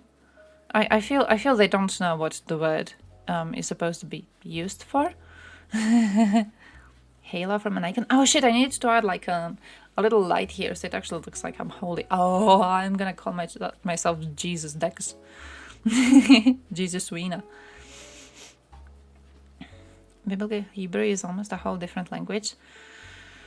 Aside from that, it depends on the teacher, but it can be good. Bro, I wish we would go and what's the word?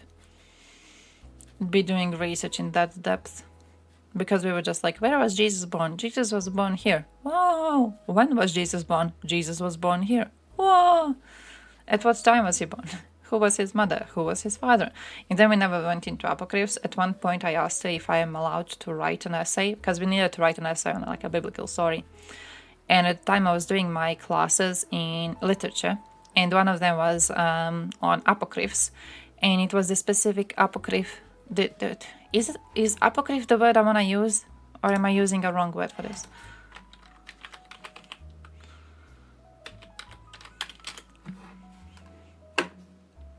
Yeah, it's like apocryphs are basically apocrypha, basically Bible stories that are not in the official Bible, right? And one of them was on Jesus's half brother, technically. It's a story about how his mother, when she was, and her parents wanted to have a kid, and then they couldn't have a kid, so they prayed to the God, and then they got a kid, and then they put the kid in the like a holy place to be raised by priests and shit. And then when she was around 12 years old, the priests were like, oh shit, she's going to start having a period soon. That is disgusting. And they looked for a man to marry her. And then they found Joseph, who was quite a lot older than her, by the way. Very, very much older. That is not something you really get from other Bible stories. But he was very, very, very much older. But also he had a kid from a previous marriage. So the whole story is about Jesus' supposed half-brother, in a way. And I remember asking my teacher, like, oh yeah, I read this one. I did a lot of research on this one for my literature classes. So why can't I just do an essay on religious classes on this one? And she was like, no. It's like, it's blasphemy, basically, and we do not permit this sort of a thing. So I don't know. She like wasn't allowing you to do anything fun, you know? It was like, oh, you can't write an essay on this thing that you actually can analyze and can analyze why it's not included in the Bible and whatever. So you gotta do analysis on why was Jesus born where he was born and why did his parents go there. Yeah.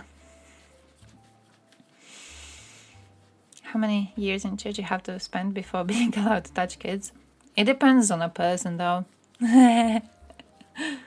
Since the beginning of his seminary studies, immediately like upgrade. The second you step a foot in the church, it's like, damn.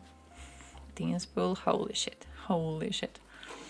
Edgy jokesters in chat. I'm gonna play one of my videos. Okay, where's my my little. Wait, let me close this. I wanted to show you the quick little animation. Here it is. It was published a few minutes before I started the stream, and now it's here, and I haven't seen it yet, so I don't know if it's good. But they always are, aren't they? Ваня, Ваня, вставай! Ваня, wake up! Ваня, вставай, НАТО напала! НАТО? Подло, вероломно, со спины! И вот-вот будет здесь! Ну как? Некогда объяснять, пора отдать долг и защитить свою родину, сынок! Run!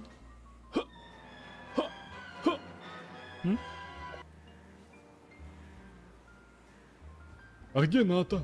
Где? Да тут недалеко, всего 7000 километров отсюда на Украине. И что я там буду делать?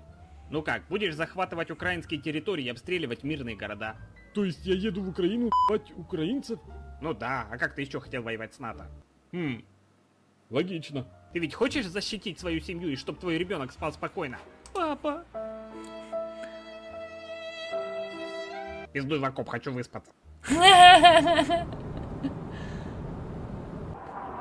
Папа! Лети, сынок, и без победы не возвращайся. Папа? Ну просил же.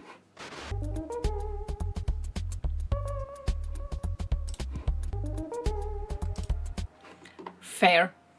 Got a fucking zipped file. That's fair. Lada, they're not getting Ladas anymore. They are not getting Ladas. Hey, also, there was a video I was kind of hyped about. I have to show you a video. So, listen, I saved. You remember this Ukrainian girl?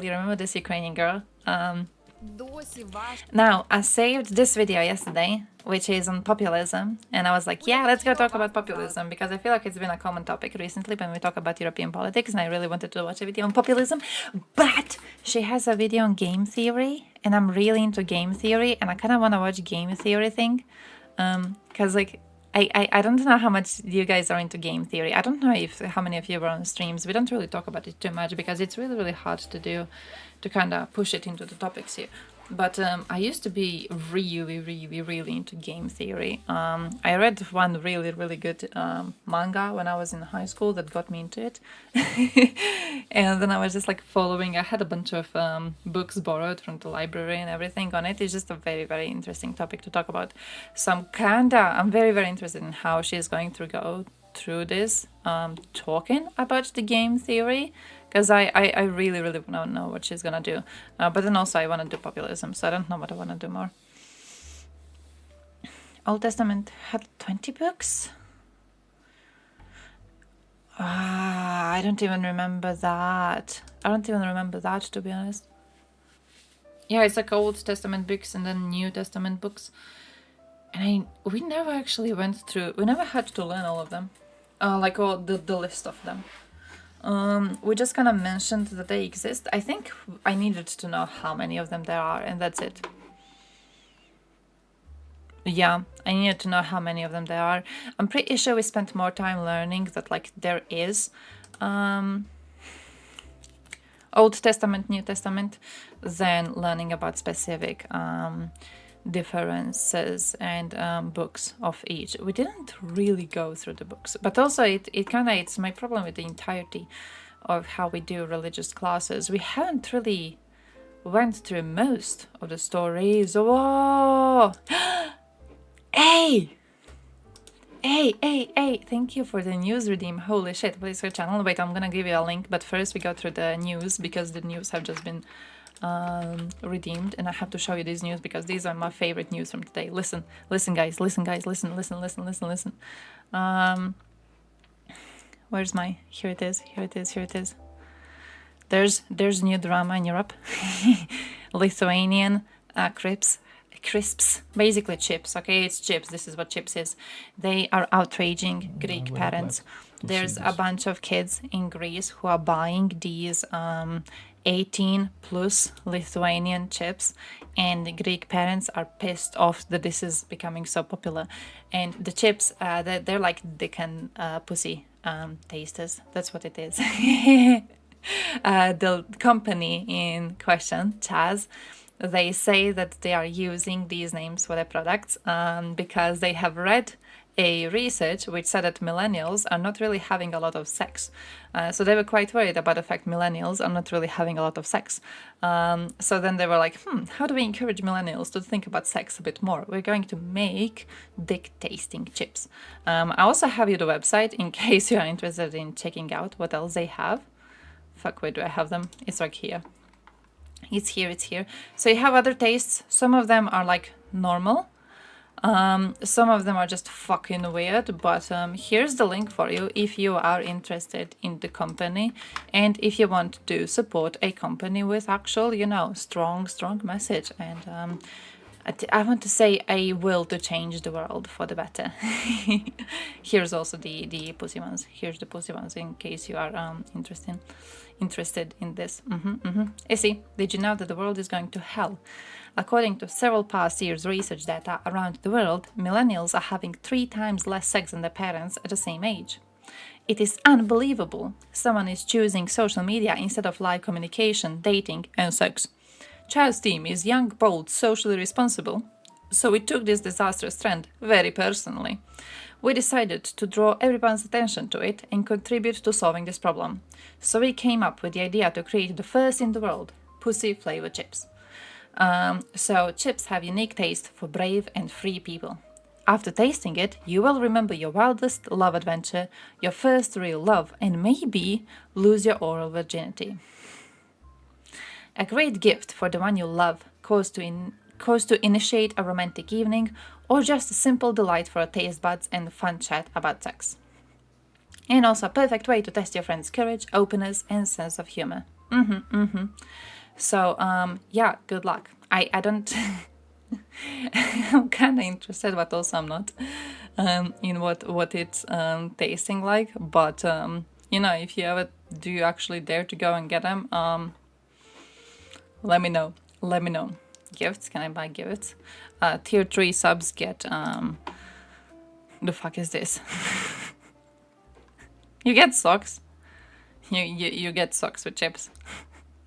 Cool, beetroot soup, potato chips, beetroot soup? What? Zeppelin flavored potato chips? What? I haven't even seen these. Okay? But, holy shit, now I need to get that. Long vacation set, 14 pieces for $19.99. Do I get the pussy ones? I don't get the pussy ones.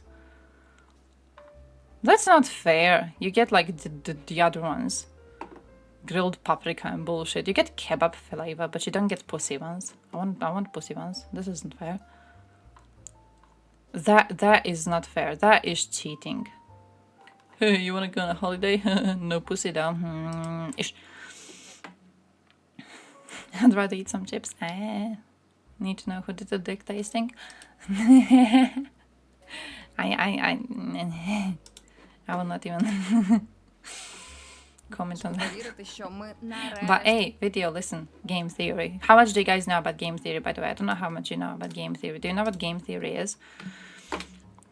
Is there like a short video introduction to game theory? So you hear someone say it in like actual smart words. Mr. Putin, what is this?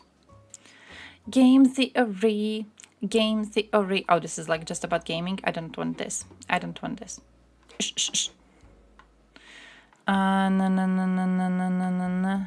There's a channel which puts game theory into every single fucking title, and then it eats away the recommendations on what it is. Okay. Oh yeah, predicting human behavior. Basically, it's on that. Basically, it is. There's a whole thing with like calculations about What is the most famous one? Is it Prisoner's Dilemma? Is that how it's called? And there was also a really good website for this. Do I still have it? I'm pretty sure I still have it somewhere in my commands. But these. Mr. Blue and Miss Red have each been arrested for some minor crime. The police This think shit, you know, they this committed shit. a more serious crime, but they don't This is have part enough of game evidence theory. to convict them. They need a confession. They take them and put them in separate rooms so they can't talk, and play a little game.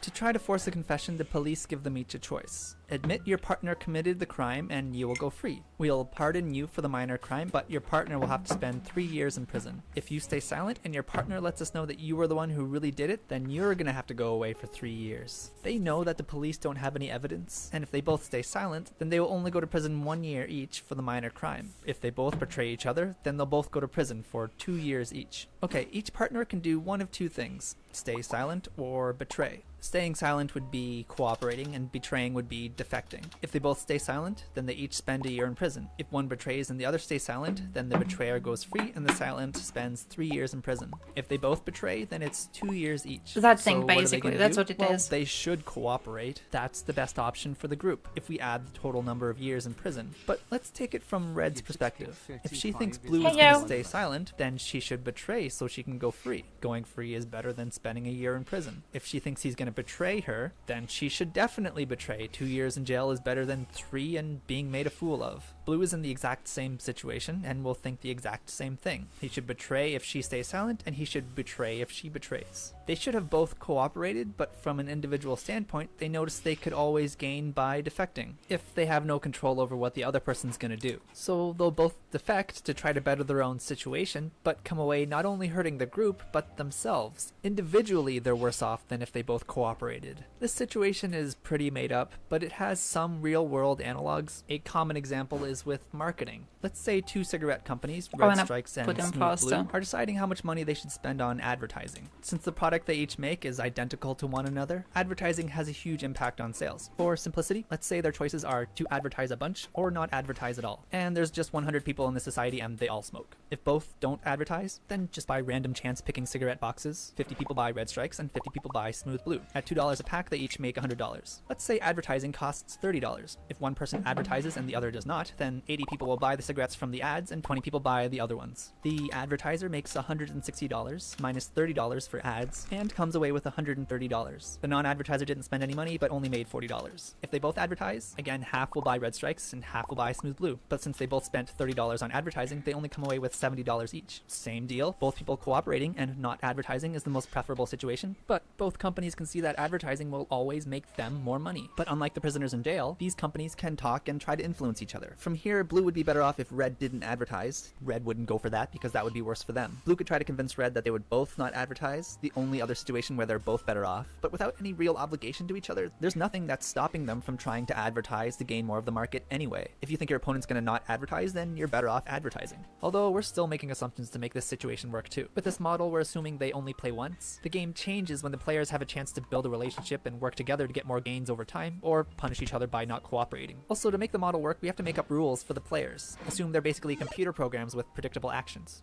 These That was guys kind are of creepier than they terrifying. were in my head. They were supposed to be cute. For the Prisoner's Dilemma and other similar models, we're assuming they are rational agents. A rational agent is a hypothetical person that will always pick the option that they predict will work out best for them. They're not really thinking about the gains of someone else. Seems selfish, but it is something that real people generally do too. People always want what's best for themselves, and we don't like to be made a fool of. But if you put real people in the Prisoner's Dilemma, people don't always defect like the model predicts. In one study, 40 people playing Prisoner's Dilemma games through a computer without ever meeting or talking, only playing each opponent once, these are one-off games, using a payoff matrix that looks like this, cooperated an average of 22% of the time. These people never cooperated. These people always cooperated. These guys cooperated on half of their games and everyone else is in between. This is a lot of cooperation coming from a model that predicts no cooperation. The largest group did act like rational agents, but most people tried to cooperate at least once. It's because, well, there's more to real people. We are social creatures, and even in one-off scenarios with no guarantees or obligations and no chance to build a introducing, relationship, we're still thinking about how the group might decide. that We're actually thinking from the Ukrainian perspective of the women's group and video, making an but optimistic decision. by We're trying to Cooperating an teach you average of what 20% of the time might not seem game very theory optimistic, is. but remember this is with absolutely no communication or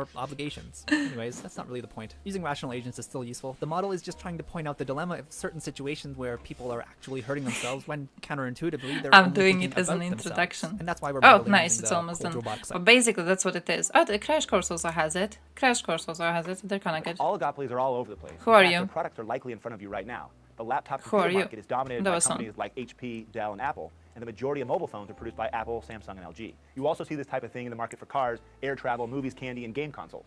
Like monopolistic competition, oligopolies often sell products that are similar, but not identical, and this gives them some control over their prices. No, I don't. The economics, I don't want to talk about that. I don't like economics. But basically, yeah, game theory, really fun thing to get into if you are, I don't know, if you're just looking for some weird-ass rabbit holes to go down to. Because I ended up in it as... I think I was looking into personal biases before. And looking into Barnum statements and stuff like that. So it was a cool little, you know, high school part of research to do. Read some really good books as a part of it. Побачили довгоочікувану зміну зовнішньої політики західних країн, які крок за кроком прийшли до розуміння, що агресора неможливо замирити, лише перемогти. А далекобійна артилерія і It's not too much about ефективніші mathematics, за глибоку стурбованість but it і helps. заклики до порозуміння. It helps. Утім, лишається запитання, чому так There's довго? one really good manga, but it's really ugly. On this, it's called Liar Game, I think. It's like the ugliest drawn thing ever, but it goes through. It's basically think Hunger Games, but it has game theory in it. I used to love it so much; it was so good. And I remember when I was reading it, I had like a whole notebook and I was reading it and I would like be drawing all of these tables with like comparisons of different predictions of what people would do. It was so fun. It was so fun. That's, I think, what kind of got me into this topic the most, just like doing all of these predictions. And then they would do the research of like the possibilities of certain number of people giving a certain answer. And then based on like this possibility, they would calculate how the people would act, and then I would try to do calculations myself. It was really fun. Tails gets trolled shit. No. Okay, fair. And ironically, Tails gets trolled level of art, very similar to the level of art of that manga I'm talking about. Just very similar skill. Is it the new No Fuckers video? Because I haven't. The last No Fuckers video I keep on getting in my recommended is the one on Americans in Russia being very stupid. And I haven't really watched that one because we saw the video of Americans in Russia being stupid. So I don't really see the need to watch it again, just with his commentary on side. But if he made a new one, I haven't seen it. I'm kind of interested of that. I wonder if he has some clips that are not Twitter clips everyone has seen.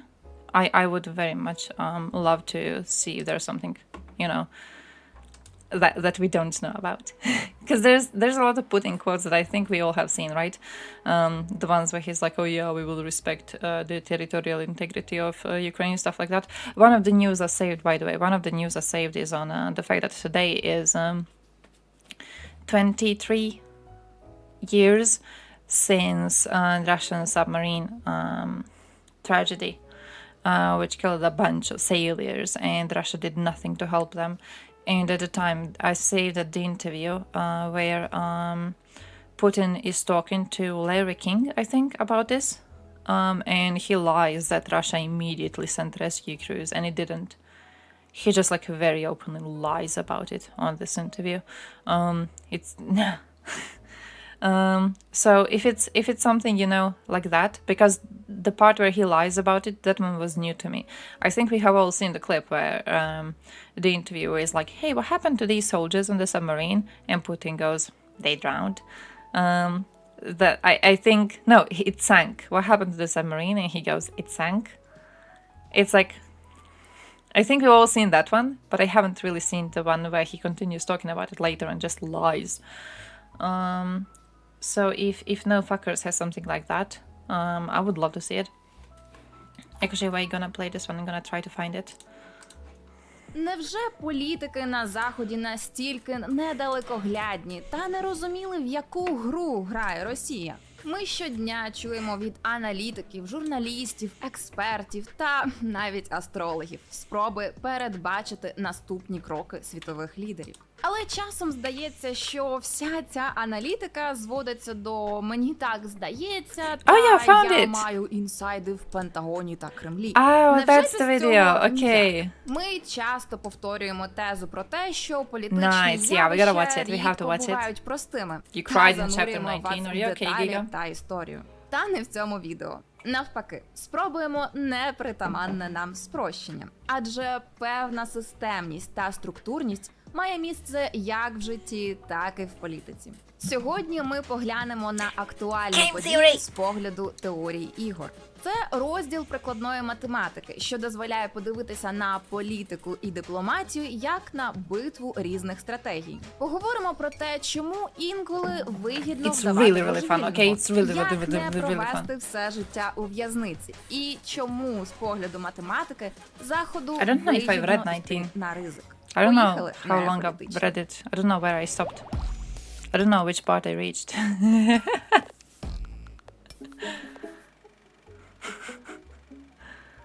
Під грою в теорії ігор розуміють будь-яку ситуацію, в якій є декілька гравців, що прагнуть максимізувати свій виграш. Тому вона досліджує як і найпростіші карткові ігри, так і поведінку на біржі, військові плани та шлюбні ігри приматів. Усе, де можна знайти хоч якусь стратегію. Та перш ніж ми поговоримо про виникнення та основні засади, я хочу зіграти в гру. Не хвилюйтесь, дилема, яку ми запропонуємо, доволі проста. Зараз ви можете продумати свої дії, а після перегляду відео поекспериментувати з друзями. Отже, уявіть, що ви злочинець, якого зі спільником затримала поліція. Ви не домовлялися про ваші дії. I don't want that. We just saw a video on that. Подякувати нашим We just watched a video on that. один з засновників теорії ігор, був украй ризикованим водієм та азартною людиною. У віці 6 років він подумки ділив восьмизначні числа, а зрештою доклався до створення ядерної зброї та сучасної архітектури комп'ютерів. Утім, вміння добре рахувати не допомагало йому вигравати в покер. Нолан зрозумів, що його стратегія має враховувати не лише імовірність випадання карт, але й стратегії інших гравців. Рішення він знайшов через декілька років у статті «Теорія салонних ігор». І воно називається Мінімакс. Це стратегія, що полягає у виборі найменш ризикованих дій. Тобто для мінімізації можливих втрат у найгіршому випадку максимального програшу. Якщо керуватися у дилемі в'язня мінімаксом, то оптимальним варіантом буде свідчити проти свого спільника. Адже у найгіршому випадку ви отримаєте 5 років, а в найкращому можете відразу вийти на волю. Якщо ж ви оберете мовчання, то цілком можете просидіти всі 10. Але ж ваш спільник теж не дурень. І теж вирішує свідчити проти вас, щоби не піймати облизня. Зрештою, ви обидва просидите по 5 років. Так утворилася рівновага Неша, за якою всі гравці обрали вигідні їм стратегії та не планують їх змінювати. Її відкрив інший відомий математик Джон Неш, чию біографію вільно показали у фільмі «Ігри розуму». Ви скажете, окей, Альона, це дуже цікаво. Але як це стосується політики? Що ж, достатньо замість 2 спільників підставити, наприклад, США та Китай. А варіантами їхніх дій зробити проведення вільної торгівлі або протекціонізму. Обом країнам вигідно, якби всі вели вільну торгівлю без додаткових обмежень. Проте, якщо Китай, наприклад, вирішить одноосібно захищати свої інтереси та підняти податки на продукцію з Америки, то Китай збагатіє, а США програють. І навпаки. Тому в такій ситуації обидві країни введуть обмеження одне проти одного і матимуть, зрештою, менше, ніж якби співпрацювали. Ось вам і торгівельна війна, від якої обидві сторони мають збитки. Have you seen it? When she says it Тепер вже goes through his цікавіше, life чи не так? freely, Але якщо піти на How much обман they чи change? конфлікт – це найкраща стратегія, то чому ми досі не живемо в світі якогось скаженого Макса? Річ у тім, що приклад дилеми в'язня стосується одноразової гри, а в реальному світі частіше трапляються ігри, що мають потенційно нескінченну кількість раундів, як от торгівельні відносини між США та Китаєм.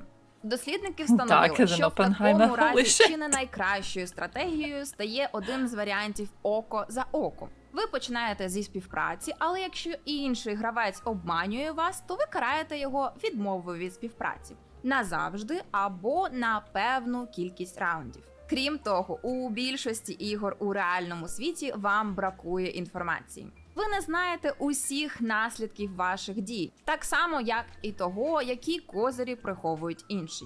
Цим політика більше нагадує не шахи, типову гру з повною інформацією, а карткові ігри. Завдяки теорії ігор кілька математиків отримали Нобелівську премію з економіки, де її використовували найактивніше.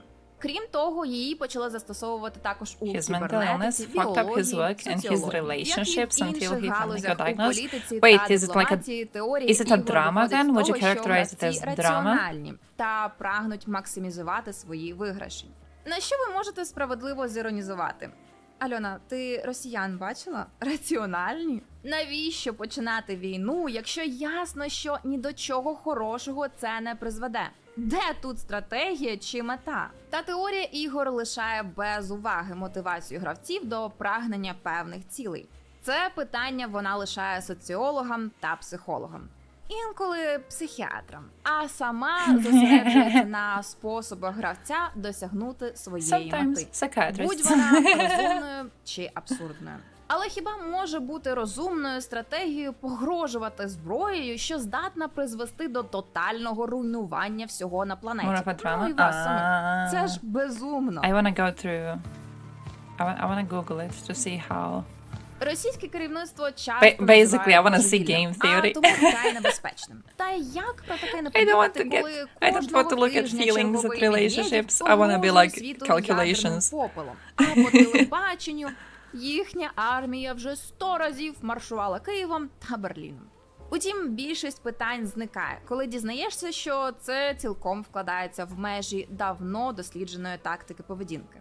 Геррі Голдеман, голова адміністрації Білого дому часів Ніксона, у своїх спогадах так описує план президента завершити отриману від попередників В'єтнамську війну. Я називаю це теорією безумця. Ми просто розповсюдимо чутки на кшталт «Святий Боже, ви знаєте, Ніксон геть сказився з цим комунізмом.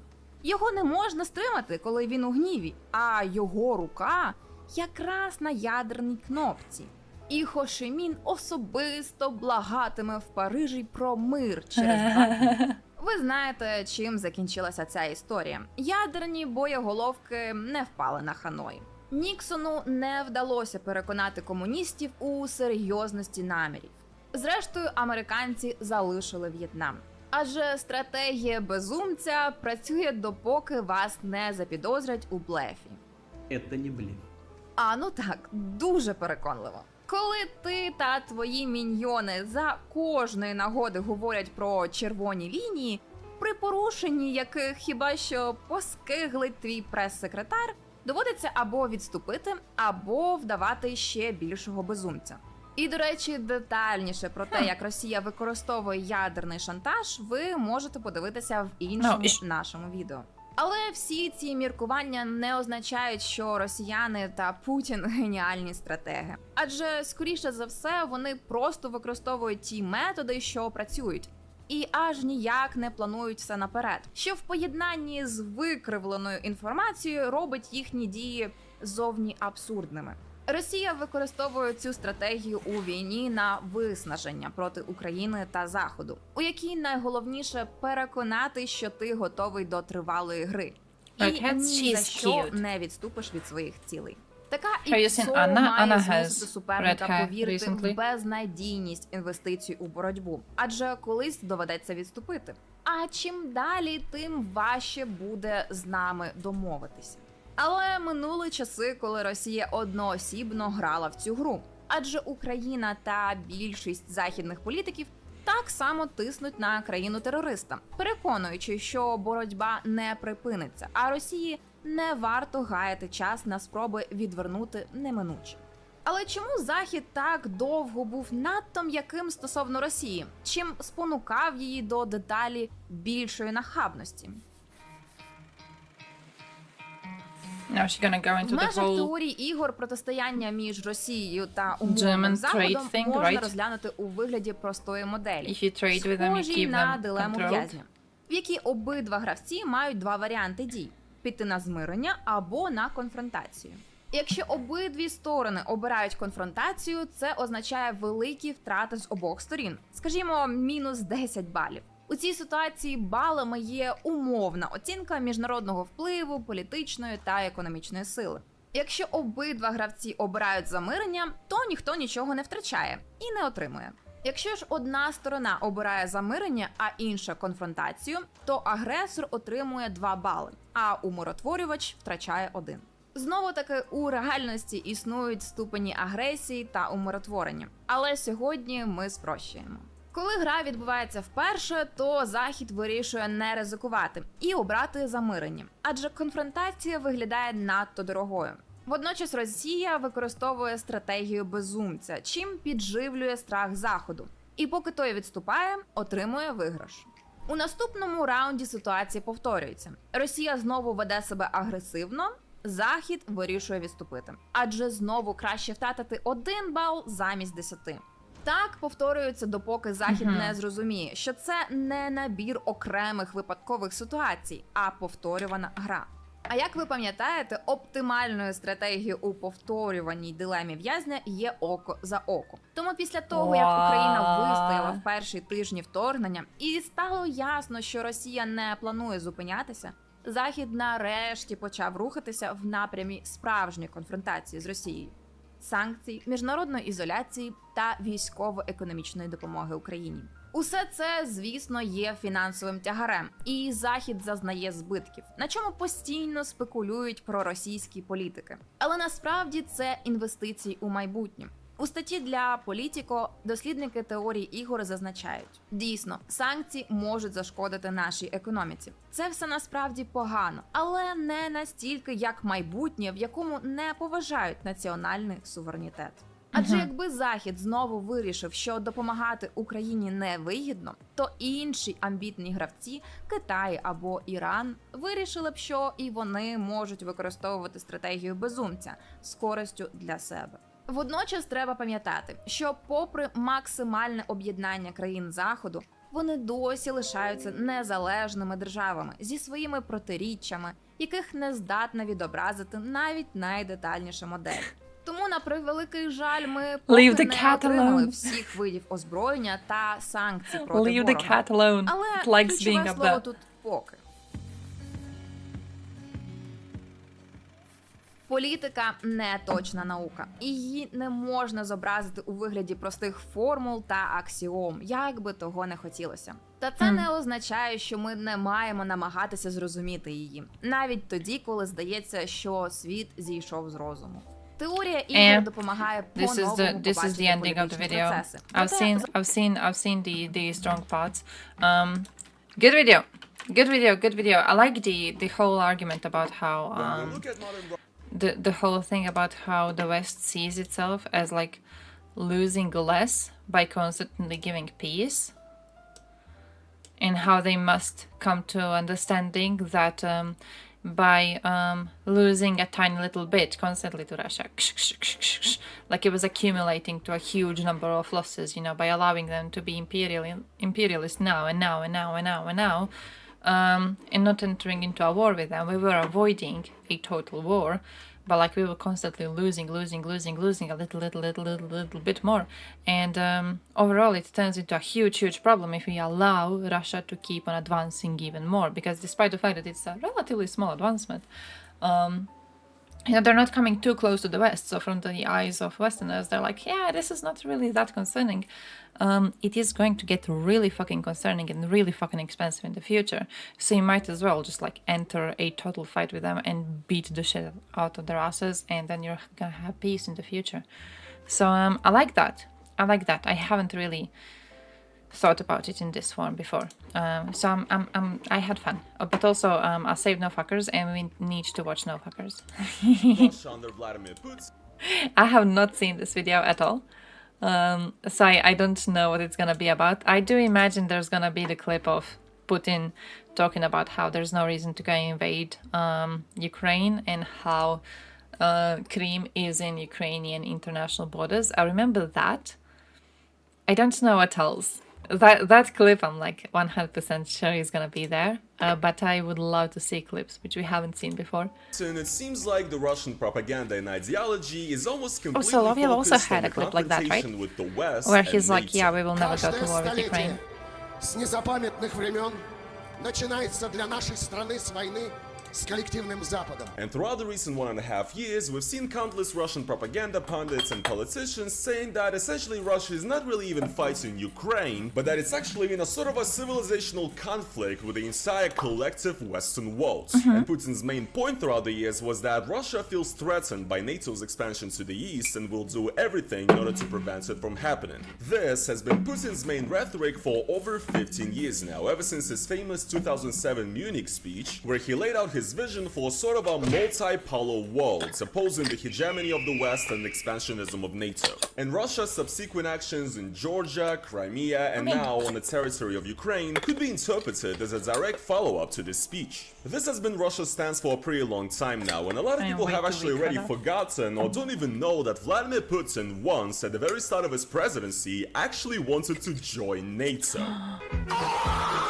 Yes, this really happens. Not only did Putin appear at a historical joint NATO-Russia summit in the year of 2002, Have you seen the thing I he said a sent bunch to of Discord? very liberal, very Western things, and even supported the idea of Ukraine possibly joining NATO, but also Talking serious about, diplomatic ties were built between Russia and the alliance. That's the two even caused by discussed the possibility of creating a capitalism. NATO hub for transporting cargo and personnel to and from Menace. Afghanistan And in it's, Ulyanovsk in Russia just the as dumbest late as the possible year list ever. 2012. Yes, people, a very long time ago, a young Vladimir Putin wanted more cooperation That's and the brain of partnership an with the average West instead of leftist right now. isolation. And there was a lot of hope for a new future of the world That's in caused which by Russia would be capitalism. working together with the West to usher us Fascist all Croatia. into a new era of peace and prosperity. Unfortunately, that never happened, and Putin had a falling out with NATO and the West, which led us to where we are today. Hello Blazers, it is your boy Roman, your favorite neighborhood Russian, and in today's video, guys, we are going to do My a only deep neighborhood dive into Russian, I'm Russia's hoping. tumultuous history with NATO in the recent years, and as well, we're going to take a look at how Vladimir Putin evolved throughout the years, going from a seemingly pro-Western leader and a diplomat to a traditionalist anti-Western pariah.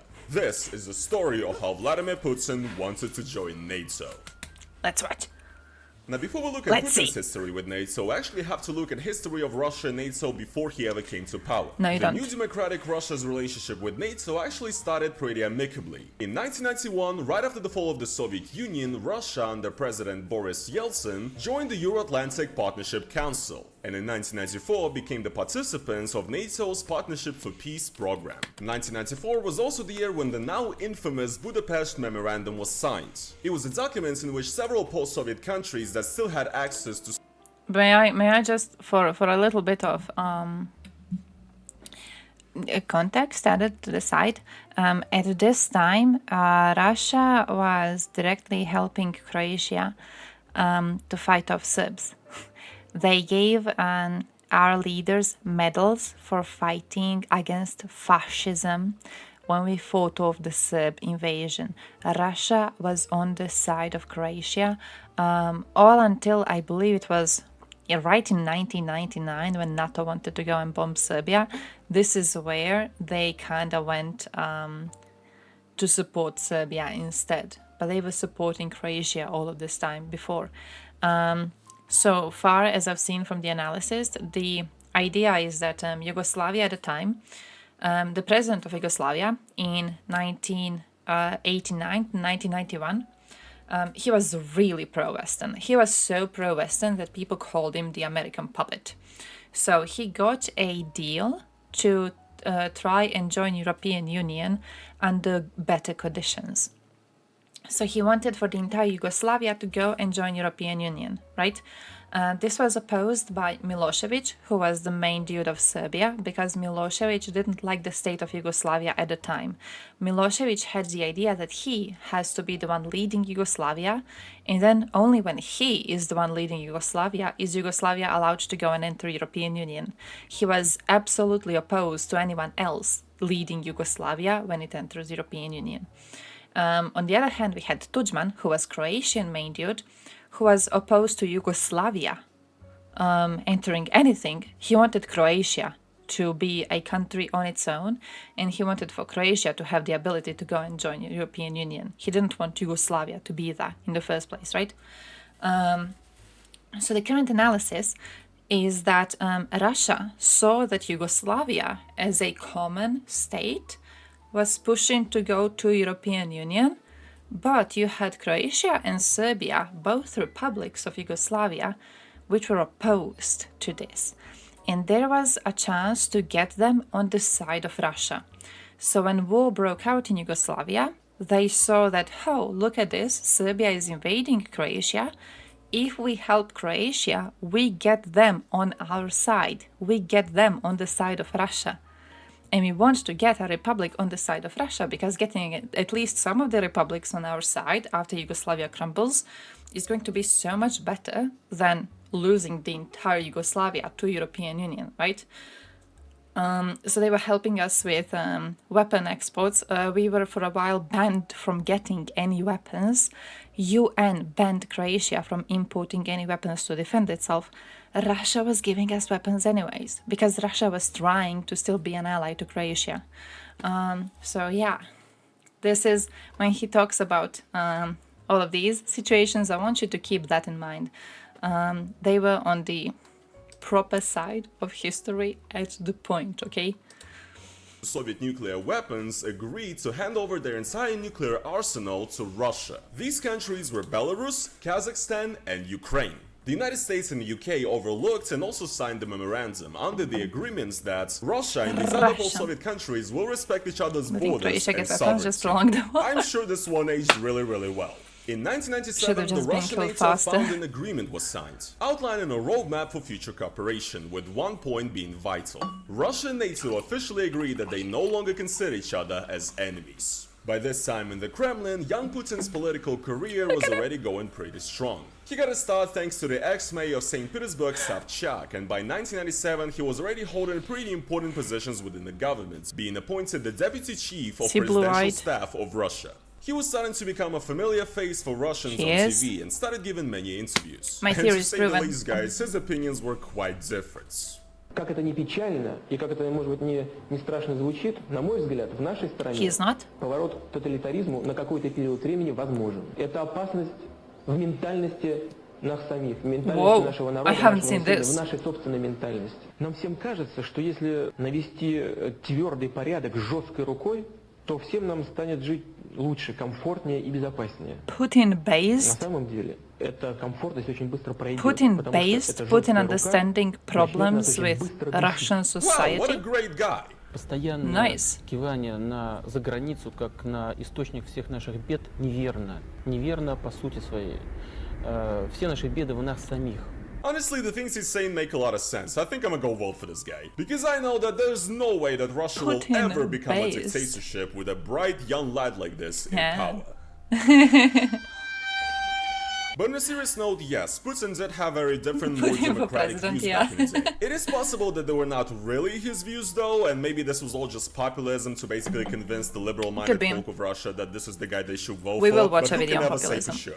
By 1998, Putin was appointed the chief of FSB, and by 1999, he was already the prime minister. The Russian president Boris Yeltsin was also very unpopular at this moment. While the country was suffering from major economic issues, poverty, gang violence, and a war with Chechnya in a stalemate, Yeltsin was very sick for the majority of the year, and Putin actually became the most prominent official in the Russian government. Putin's involvement in the Second Chechen War, as well as his TV speeches about defending Russia from the terrorists, Congress gave him a very big boost in public support. People saw him as All a of our young, problems come from promising, within because charismatic, you do and not allow determined me man. to rule And he over definitely you. left a better impression than the old Yeltsin, who was very sick, very drunk, and could barely speak. Many people at that time saw Russia under Putin regaining control of Chechnya as the sort of Putin's first act of Russian imperialism, and you know, today this viewpoint is more popular than ever. However, it seems like back in the day the West didn't really see a problem with it, and they just treated it as Russia essentially sorting out a separatist issue within its borders. I mean, the West closed their eyes to a lot of things Russia has done, to be honest, but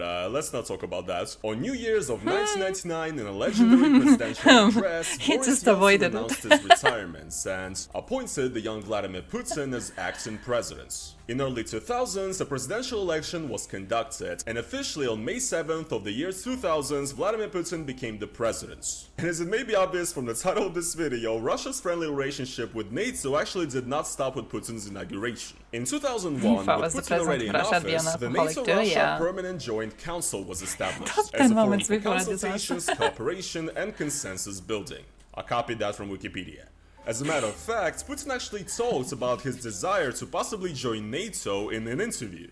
Россия – это часть европейской культуры. И я не представляю себе своей собственной страны в отрыве от Европы и от так называемого, как мы часто говорим, цивилизованного мира. Поэтому с трудом представляю себе и НАТО в качестве врага. В конце концов, Россия, как вы думаете, Россия, наверное, могла бы вступить в НАТО? Почему нет? Почему нет? Значит, я не исключаю такой возможности. Повторяю, в том случае, если с интересами России будут считаться, если она будет полноправным партнером. Yeah, guys, honestly, these words are absolutely insane to hear from a man that, you know, always talks about how the West in Europe is full of woke degeneracy that is trying to, like, destroy the traditional Russian values and everything. Because one of the main points that is actually fed by Russian propaganda to the Russian people is the sort of idea that Russia is some sort of a separate civilization from Europe that has its own sort of path and mission in the world. Like Turkey, and that the European lifestyle and the European values are not But like fit at for least it Russia. would not be I starting personally wars. disagree with So this because I've always considered Russia to be culturally European. you would be Russia has having always been a part of dogfights the with European Ukraine, world. like I mean, Turkey that is has until the Communist dogfights with Revolution and the Greece. isolation that followed. You know, there's a reason why Nicholas II of Russia and George V of England look so alike. In my opinion, Russia's future lies in this European choice, this European path. And Putin actually seems to agree with me here. Wow, guys, how the turntables. However, a certain critical issue was actually being raised by Putin even back then. Ситуация, при которой решения принимаются в одном месте, а распространяются или затрагивают наши интересы, решения принимаются без нашего участия, а затрагивают наши интересы, такое положение, конечно, вряд ли сможет удовлетворить не только Россию, но и Великобританию, и другие европейские страны. Germany, Мы maybe? стремимся к равноправному сотрудничеству, к партнерству. Croatia. Вы знаете, постоянно высказываем свое отрицательное отношение к расширению НАТО на восток. Even here, he did already start talking about NATO's expansion to the east and his Ayo, opposition Jungle towards Bear. it. So the topic of opposing NATO's expansion eastward was already very much on Putin's mind. And from what it seems like, Putin must have probably envisioned Russia becoming something more than just another NATO member state. Stemming from the viewpoints that Russia is the nuclear superpower that is supposed to be a successor and a replacement to the Soviet Union on the world stage. However, NATO would take a little bit of a different approach to their partnership with Russia. And this conflict of interest became precisely one of the main reasons for Putin's future fallout with the West. But we'll get to that a little later. However, still, many of Putin's actions at that time actually show that he wanted to be an ally to NATO in the West. A peculiar story that is telling of this is actually Putin's actions during the Kosovo-Yugoslavia crisis. Russia officially denounced the NATO bombings of Yugoslavia in 1999, which is a major point of contention. However, certain declassified American documents show Putin from a little bit of a different side in the situation. In 2019, the Clinton Digital Library published declassified conversations that happened between Bill Clinton and President Putin in the year 2000. And in these conversations, the two officials discussed how Russia and Putin could actually help the United States remove Slobodan Milosevic from power in Yugoslavia. Moreover, this is what Putin said to Clinton about Milosevic, and I quote, "I am aware of your past statements on Milosevic. Can I just say, by the way, fate of millions is more important than can the I fate just say, as much as Roman is a Russian, okay, as much as he is Russian, his pronunciation of Milosevic, I'm so happy to be watching videos where a person actually has a strong way to pronounce this. You know how happy I am whenever he says it? I'm like, yes, thank you. If I have to watch another one of those like Euronews videos where they go Milosevich, I'm gonna die. I'm gonna fucking die. This was so good. Just, I love him. Yeah, NATO bombed technically. Here's a problem, okay? Serbia and Montenegro were calling themselves Yugoslavia for a while. It wasn't really a name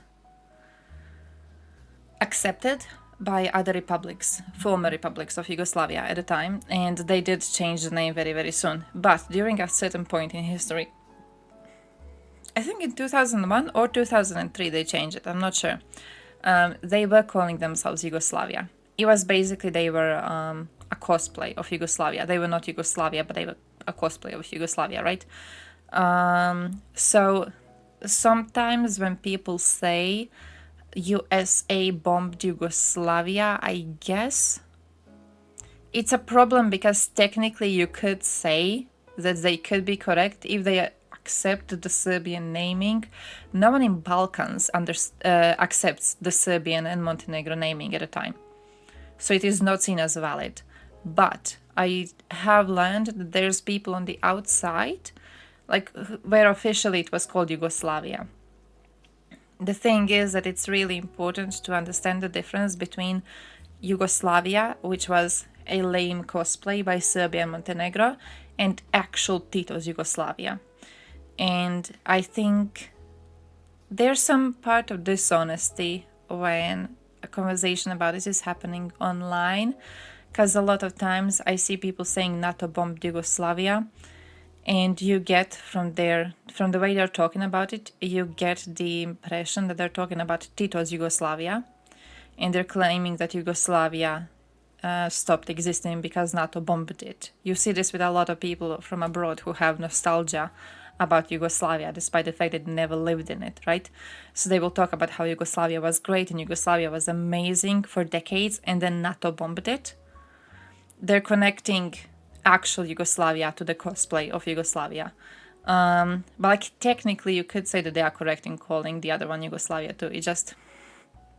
It's problematic when you pretend that Tito's Yugoslavia was destroyed by the bombing. That's basically that. It's like you know how like Russia is now claiming the entirety of USSR. So people, for example, will talk to you now about how Ukrainians were on the side of Nazis, right? Completely ignoring the fact that when it comes to the Red Army, when it comes to the Soviet Army, which was fighting Nazis, sacrificing lives of soldiers to go and fight Nazis in Europe, a lot of these people were Ukrainians, right? But Russia has claimed the entirety of Soviet Union. So people right now, when they talk about Soviet Union, they connect it to Russia and Russia only.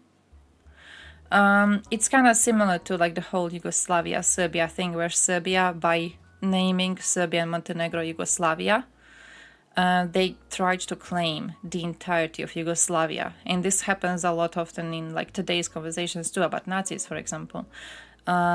So when we talk about partisans, let's say, in Balkans, one of the first groups of partisans actually organized in Balkans was organized in Croatia, right?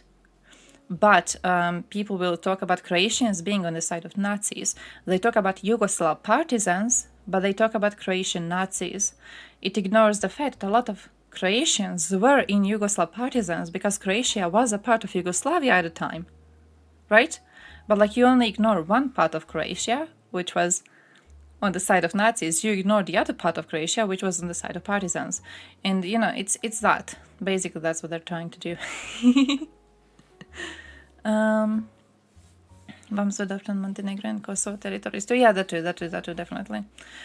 I see it a lot of times presented as like NATO bombed Yugoslavia and then Yugoslavia stopped existing, and they talk about the wrong Yugoslavia, and it really pisses me off. Kazakhstan has a better claim to USSR than Russia does. Why? I want to know. The major part. Someone did send me a video once on the numbers of fuck, wait, let me watch the video real quickly and then we go back to Roman.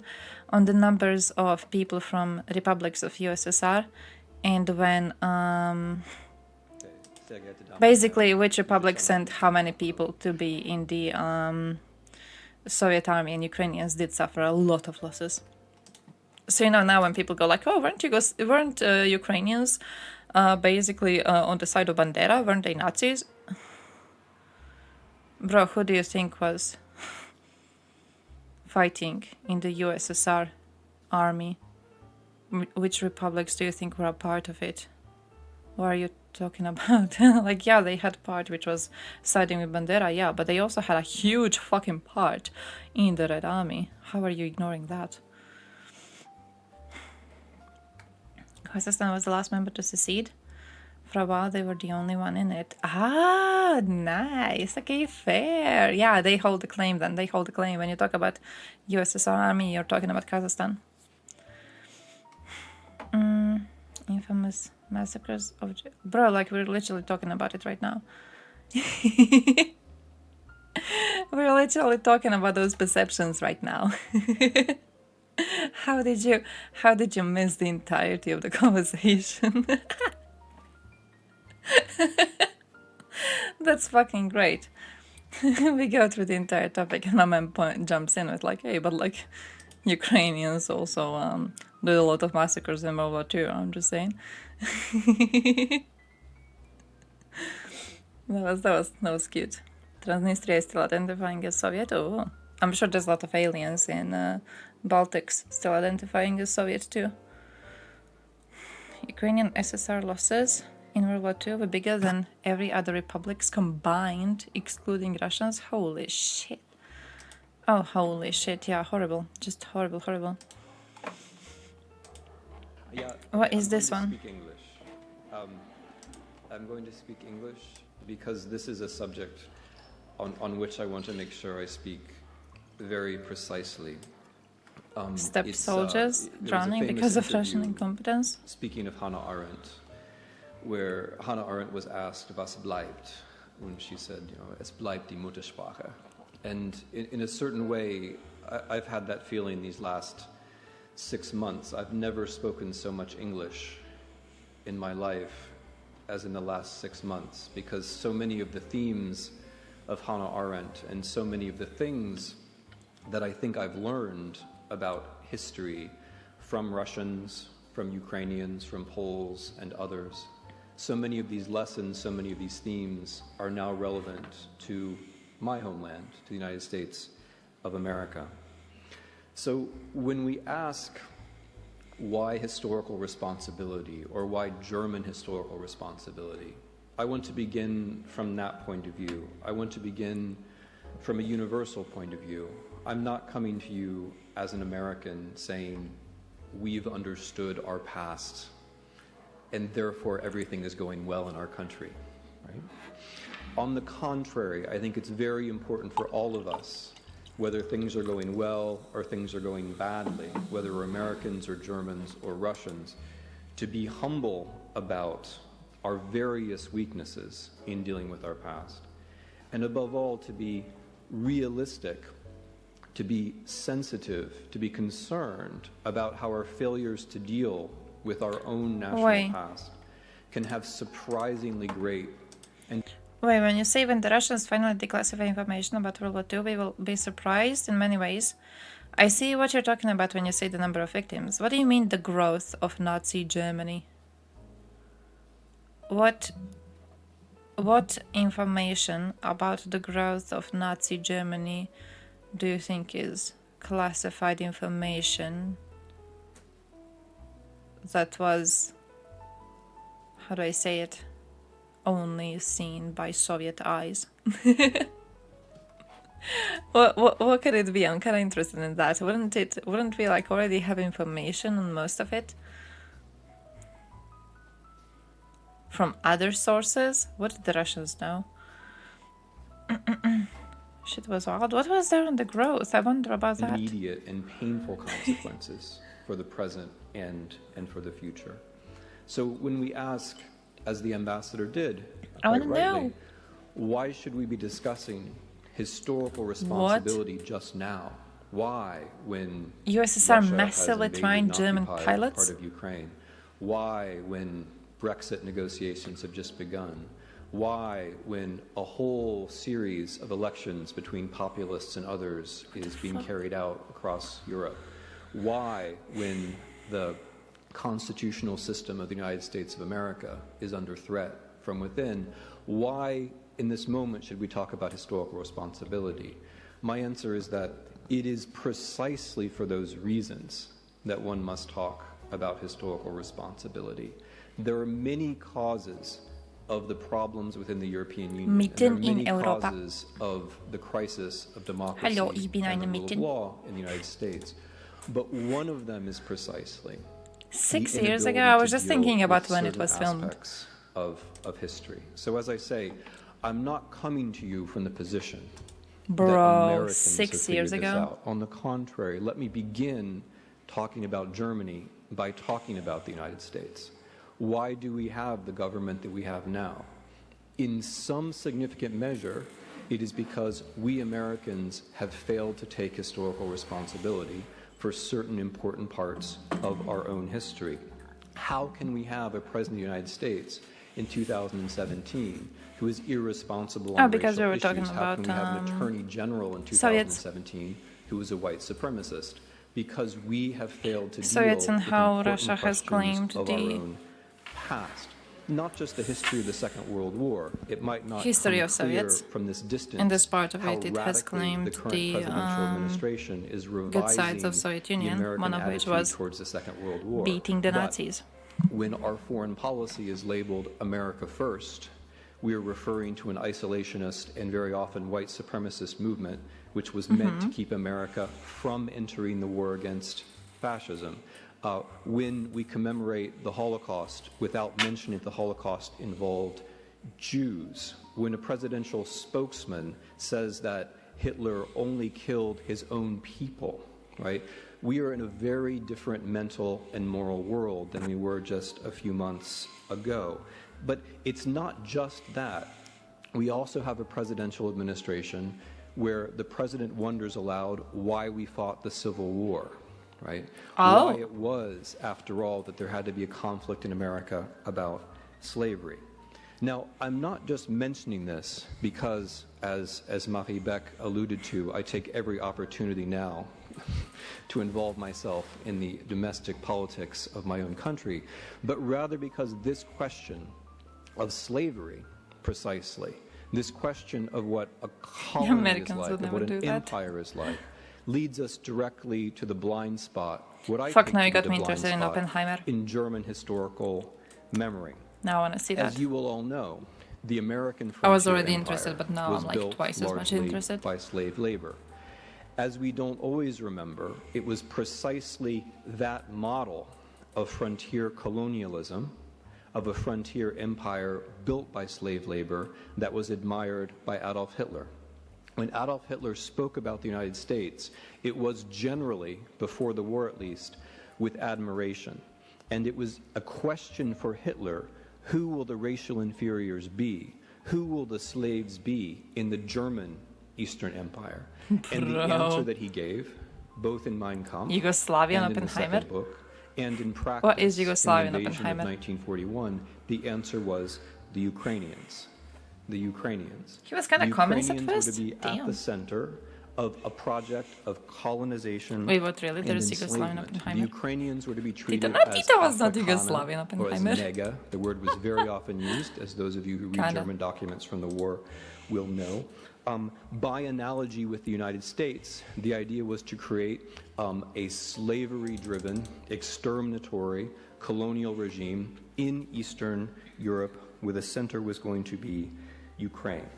Now, you Germany have been told against many times England and what France, because results from USSR this. troops were So preparing for let me attack, just not for briefly defense. summarize. The point of the Second World War, from Hitler's point of view, the purpose of the Second World War, from Hitler's point of view, was the conquest of Ukraine. It is therefore senseless to commemorate, to remember any part of the Second World War without beginning from Ukraine, any commemoration of the Second World War that involves the Nazi purposes, the ideological, economic, and political purposes of the Nazi regime, must begin precisely from Ukraine. Now, this is not only a matter of theory, this is a matter of practice.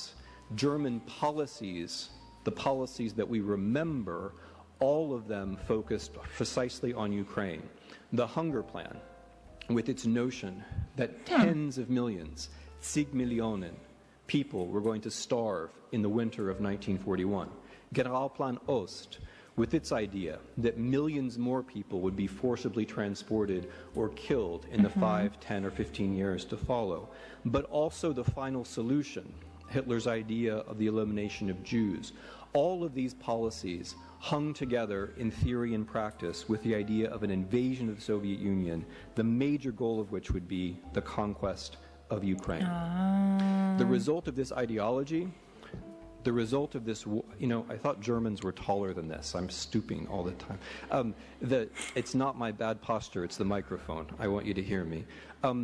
The result of all of this, I thought the Germans were taller of than this ideology and of this war was that some 3.5 million inhabitants of Soviet Ukraine, 3.5 million inhabitants of Soviet Ukraine, civilians, were victims of German killing policies between 1941 and 1945. And you wear socks with sandals. In addition to that 3.5 million, about 3 million Ukrainians, inhabitants of Soviet Ukraine, died as soldiers in the Red Army or died indirectly as a consequence of the war. Now, these numbers are numbers for inhabitants of Soviet Ukraine alone.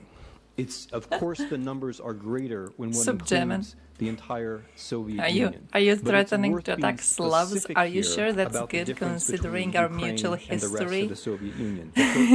To be expressing anti-Slav opinions?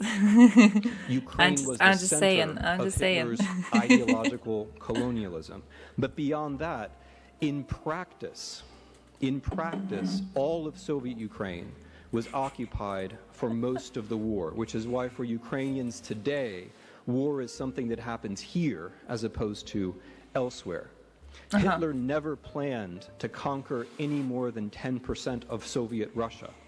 And in practice, German armies never occupied more than 5% of Soviet Russia, and that for a relatively brief period of time. Wait, but now, Russians suffered in the Second World War in a way that is unthinkable to West Europeans, in a way that is... Wait, if Hitler and Stalin both knew long before fighting actually broke out that they would be at a war with each other, doesn't that go against the idea that Stalin was surprised when Nazis launched the attack? When they attempted the invasion? Like, if he was aware that Nazis are going to attack, would he not have created defense lines at a point? Would he not have his military ready to defend? How do you become surprised if you expected an attack? Why not just properly defend your country?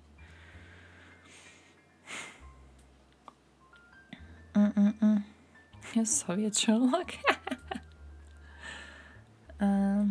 They already counted the month, but it's not clear what day the attack was supposed to be. For the attack, yeah, like for the defense. He didn't expect them to attack at the time, but he did expect them to attack at one point, sometimes. Because I've heard he was surprised. Maybe I'm wrong on this, but I've heard he was. Man wasn't properly ready, and this is why he didn't manage to properly fight off the Nazis. You know, as soon as it would be possible, if he genuinely was expecting a war to break out between him and Nazis.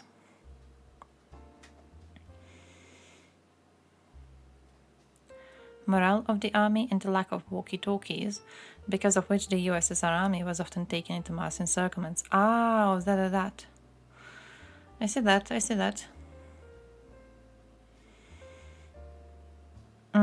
strongly support the theory they had planned to attack. Yeah, I could see that. It's just the whole thing with the deal kind of weirds me out. Like, how would you... I don't know. Why would you trust a deal made with Nazis? Especially if you are certain that in the future, at one point, they're going to attack. Yeah, and no. How are you trusting that they're gonna wait for 10 years?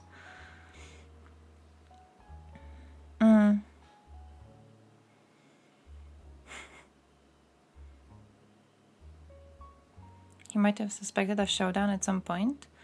After the purges and the Winter War, a reorganization was needed of the army, and he was aware. The Russian army wouldn't be finished with the reorganization until 42-43. Ah, that too. But like also when we talk about the Winter War, it's like it was a weird thing to do. Considering the fact that you knew that you are in danger of being invaded by Nazis. It was like a useless little war to start, wasn't it? So I don't know. It's just, I'm kind of seeing the idea. He was surprised, to be honest.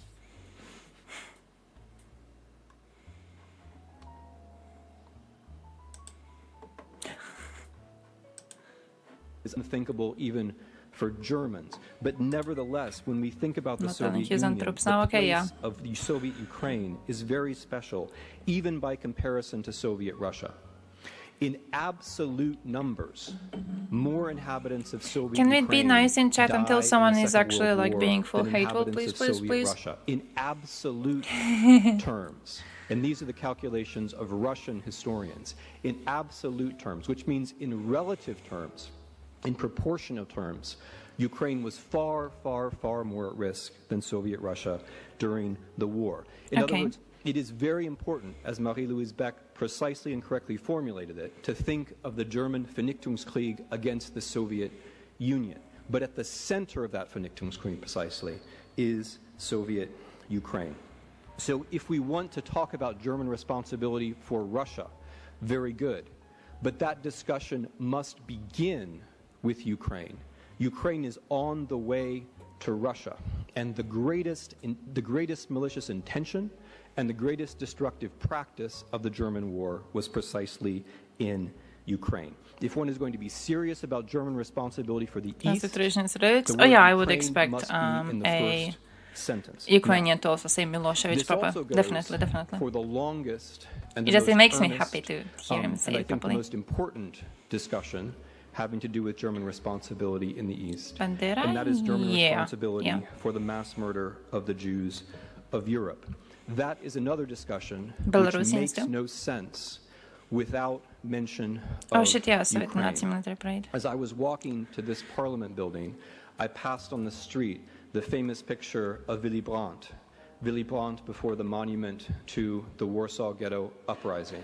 Willy Brandt kneeling famously before the monument to the Warsaw Ghetto Uprising. This is an important turning point in the history of German self-recognition, of German responsibility. But I ask you to think back not to Willy Brandt in Warsaw in 1970, but think of Jürgen Stroop in Warsaw in 1943. I see that. Jürgen Stroop, the German police commander who put down the Warsaw Ghetto got a Uprising, different meaning and a who different issued flags. orders Yeah, for his men to go with flamethrowers from basement to basement to murder the Jews of Warsaw who were still alive.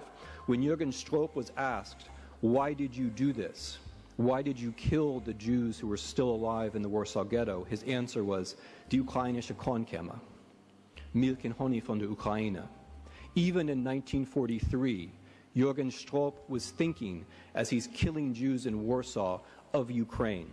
He's thinking of the German colonial war. Croatia has had 30 years since our war, so we had time to move away from to the nationalism to the war in 1941. of the 1990s. And integrally connected so I to have a Nazi the attempt uniform. to conquer Ukraine. This is true uniform, but like ways. the same thing. The first is Ukraine is the cause of the war. Had Hitler not had the colonial idea to fight a war in Eastern Germany Europe to take control a lot of Ukraine. responsibility Had for there the war been crimes in not been World that War plan, there could unlike the not have been a Japanese government. Holocaust. Yeah, that's true. Because it That's is true, that's that true, that's true. plan that Japanese are brings still German denying power the into comfort Eastern vibes. Europe, where the Jews live.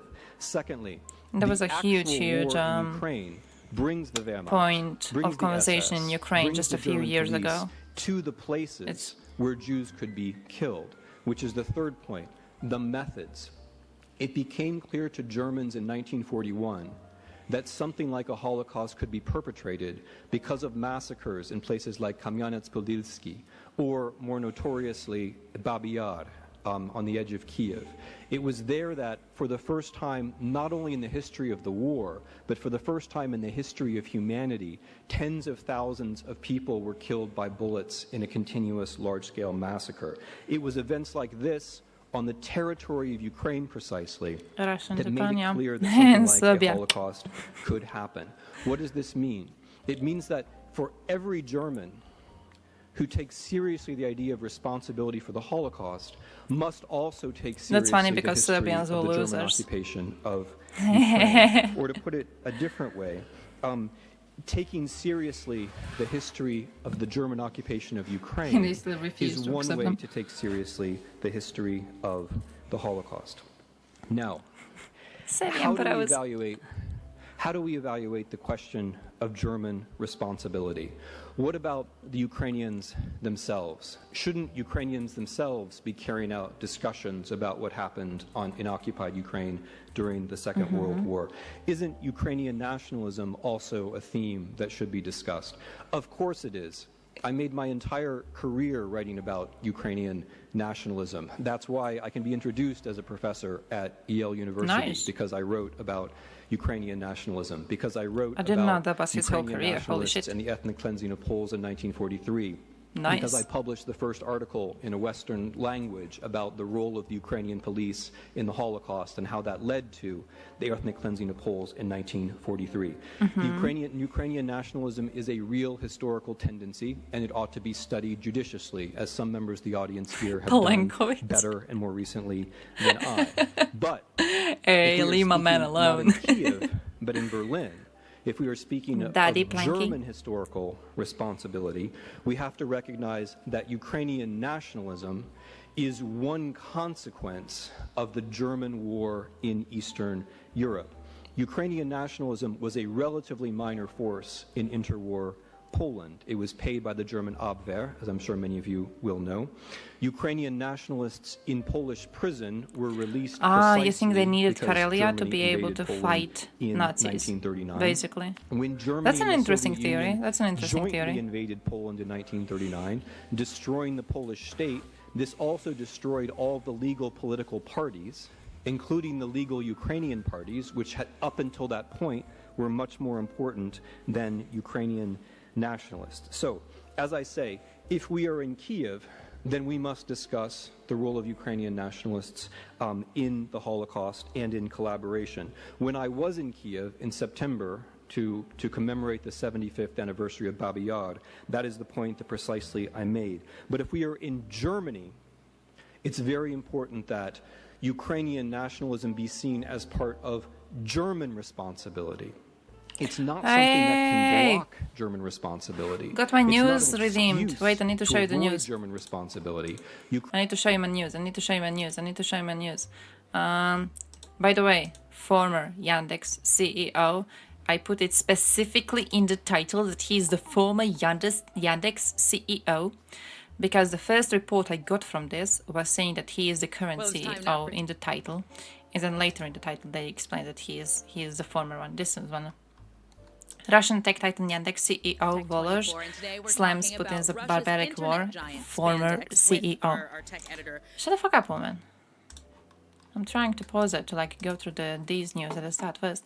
But yeah, he has talked about Putin's barbaric war in Ukraine and how he doesn't support it. Big thing, big thing, despite the fact that he is a former CEO, okay, still a big thing for him to do, okay? There's a process right now. I don't know if you looked into this. I didn't until yesterday when I was collecting sources for the stream today. But Yandex is currently breaking into Russia business and international business in big part because of the sanctions happening, right?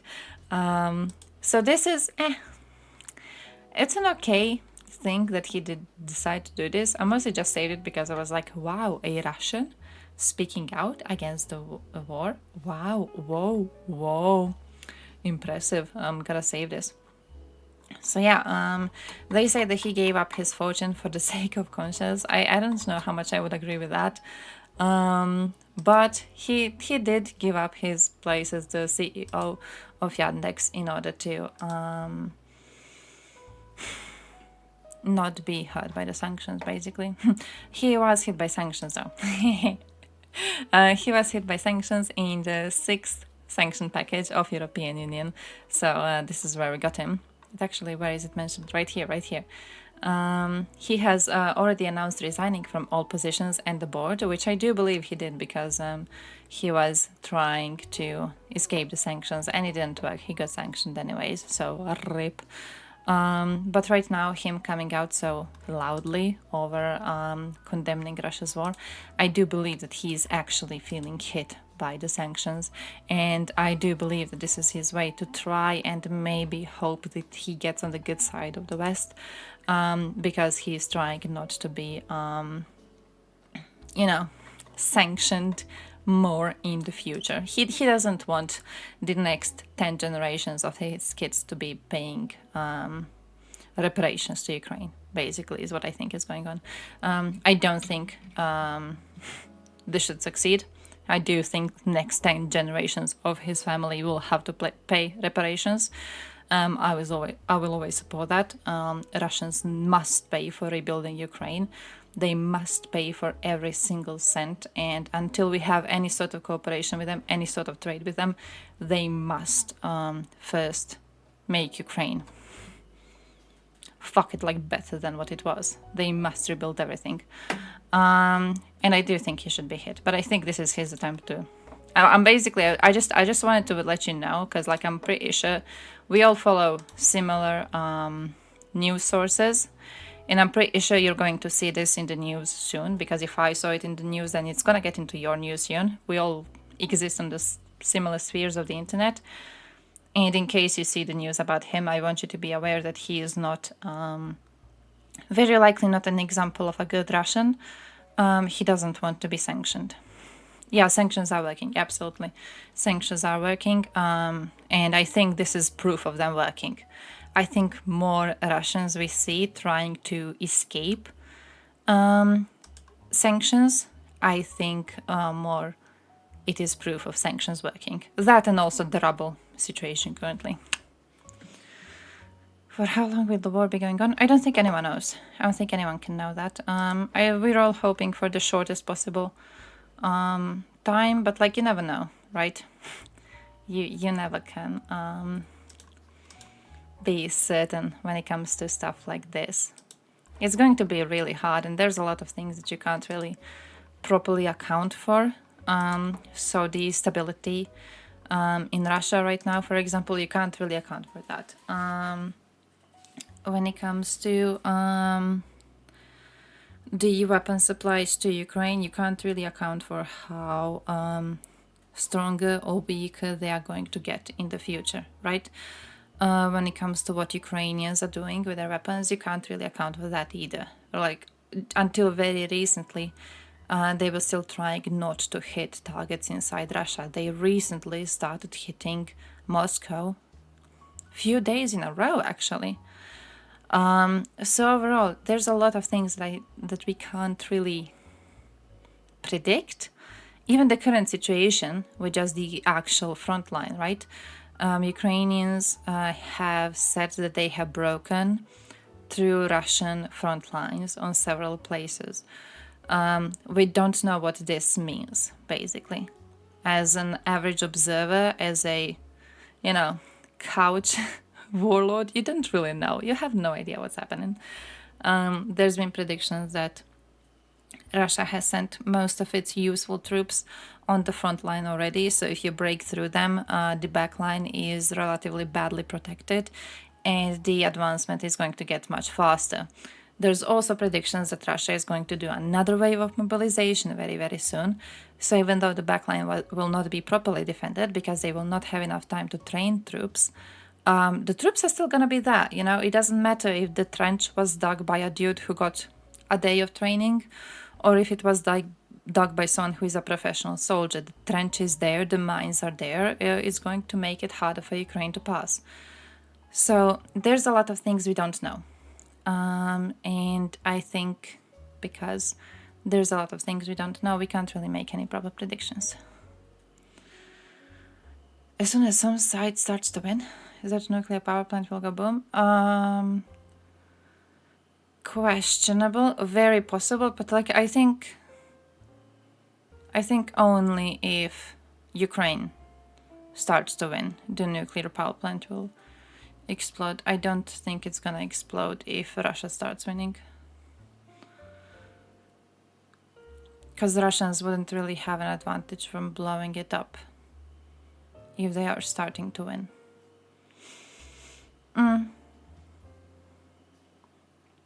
Straight trenches again. Okay, they stopped with it. They stopped with it recently.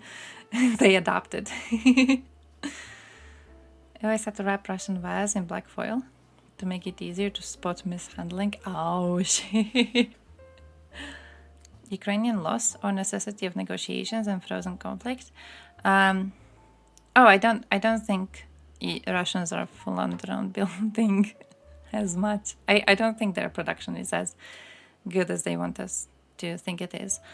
Now, when it comes to frozen conflict, maybe.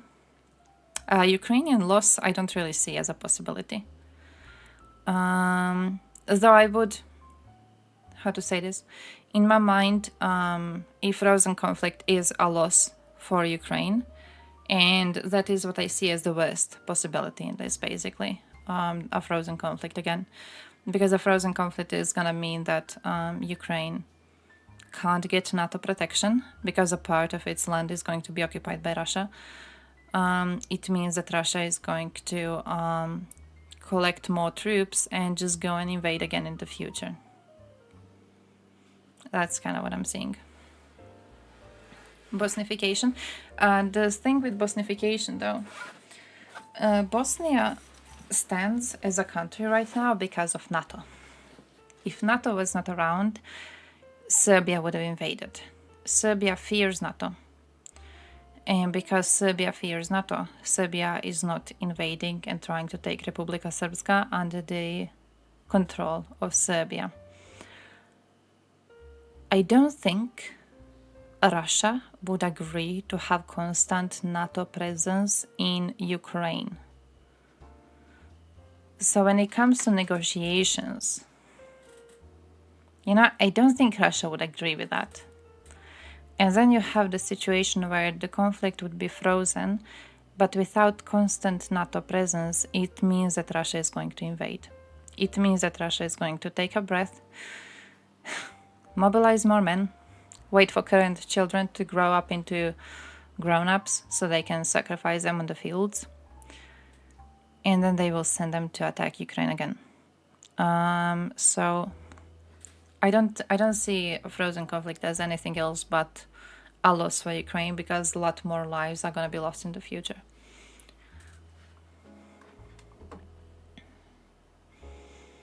Oh no, anytime soon, yeah. I do think clusters, due to I'm a big supporter of USA giving cluster ammunition to Ukraine. I think clusters are going to create a huge change on the battlefield. Russian population can replace losses 10 times as fast as Ukraine. I mean, it does assume how many people they are losing, right?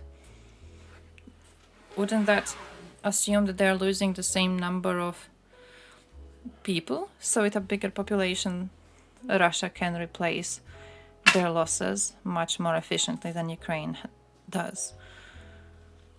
But if we assume the losses are not equal, I feel they're kind of similar-ish on this, to be honest. Ukraine has definitely shown that they are way more invested in trying to save the lives of their soldiers. I think a lot of this just comes from the want of each military to save the lives of their people. exponentially replace losses. Yeah, but it's like it assumes that they are losing. Like if we assume they are losing approximately the same per capita, wouldn't it mean that it's equally hard for both of them?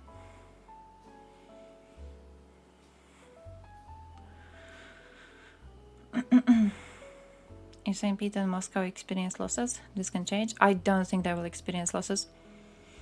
I basically have zero trust in Russia changing from the inside.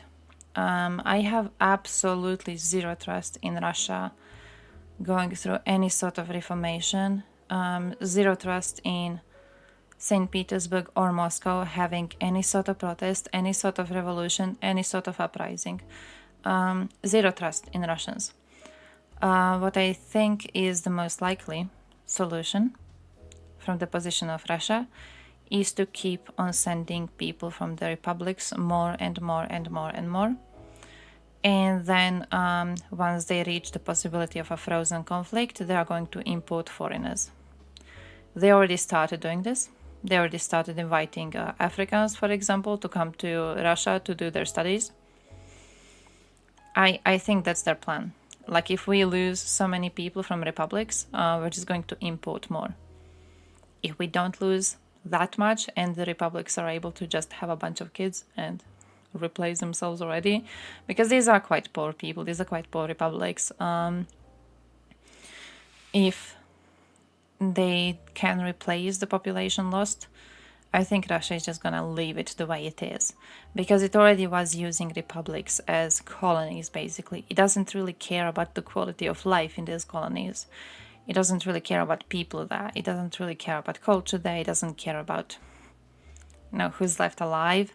They're going to have enough workers to be getting the resources from these regions, and they can always import workers from the outside, right?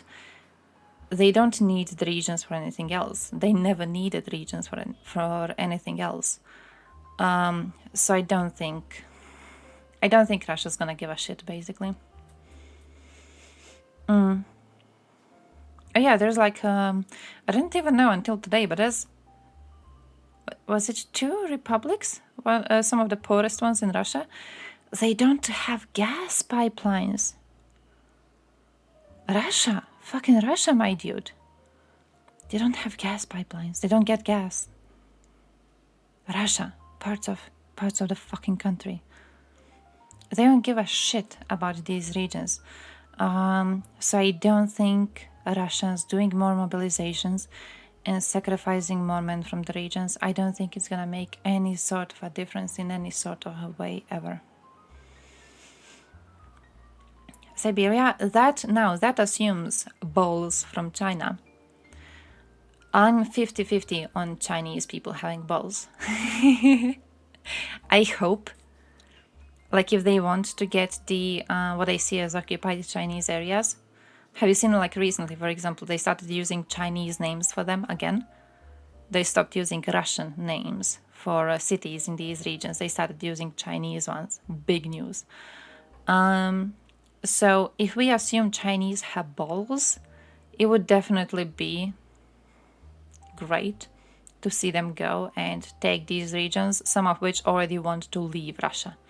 It would be great to see them just go and grab them. But like, I don't really know how much China wants to go against Russia, because still, Russia is close, and them working together, as much as Russia is a shithole with shit government, you can always hope that in the future they're going to get smarter and they're going to overthrow Putin, and they could be a really strong trading partner for China. China could get a lot of benefits from keeping a good situation with Russia, Like it already has the situation with India. I don't think they need another one with Russia. I think they actually want to have an ally somewhere.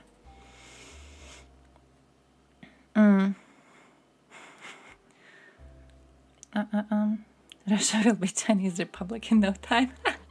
We can hope. I can hope. But yeah, wait, these were the Yandex news. I need to show you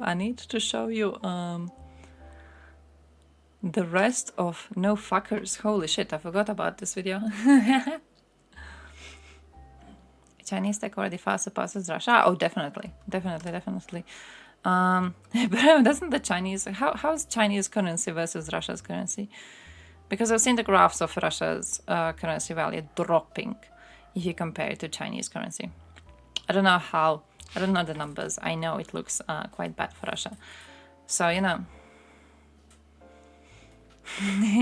situation for right now seems horrible for Russia and okay or good for everyone else. It's gonna give me hope. I am aware of your past statements. Wait, you think? Are there any new developments on that? I've read, but I haven't read much. I haven't read much on it. But wasn't there recently an experiment? No, it wasn't tried by China, but I think China did an experiment to prove that it still isn't developed enough. Fuck, I don't remember too much about it, to be honest. I just kind of gloss over the headlines until there's like actual new strong development. I'm just like, yeah, okay, waiting. Hey, Milosevic. Milosevic. I think that the fate of millions what is this? I need Clinton context. and President Putin in the year 2000s. Okay, and in these 2000. conversations, the two officials discuss how nice, Russia GG and Chinese. Putin could Good actually luck. help the United States remove Slobodan Milosevic from power in Yugoslavia. Moreover, this is what Putin said to Clinton about Milosevic, and I quote, Yes. I am aware of your past statements on Milosevic. I think that the fate of millions is more important Yeah, than I remember something about that too. It was like, there was something Americans did, and it was hyped up all over Twitter because people were like, whoa, big breakthrough. And I think it was the Chinese, but I'm not sure.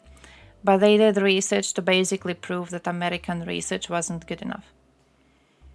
It's still not effective enough, or how would you say it? I remember something about that. But I'm just kind of waiting for an actual breakthrough, to be honest. the fate of one person. However, our positions on this person closely coincide. From our assessment of the situation, he did not behave appropriately. Obviously, Putin was— Bro, you speak about an actual war criminal and you say he did not behave appropriately? Hey, this man engaged in a joint criminal enterprise whose goal was ethnically cleansing areas that Serbia claims as part of Greater Serbia theory. He did not behave properly.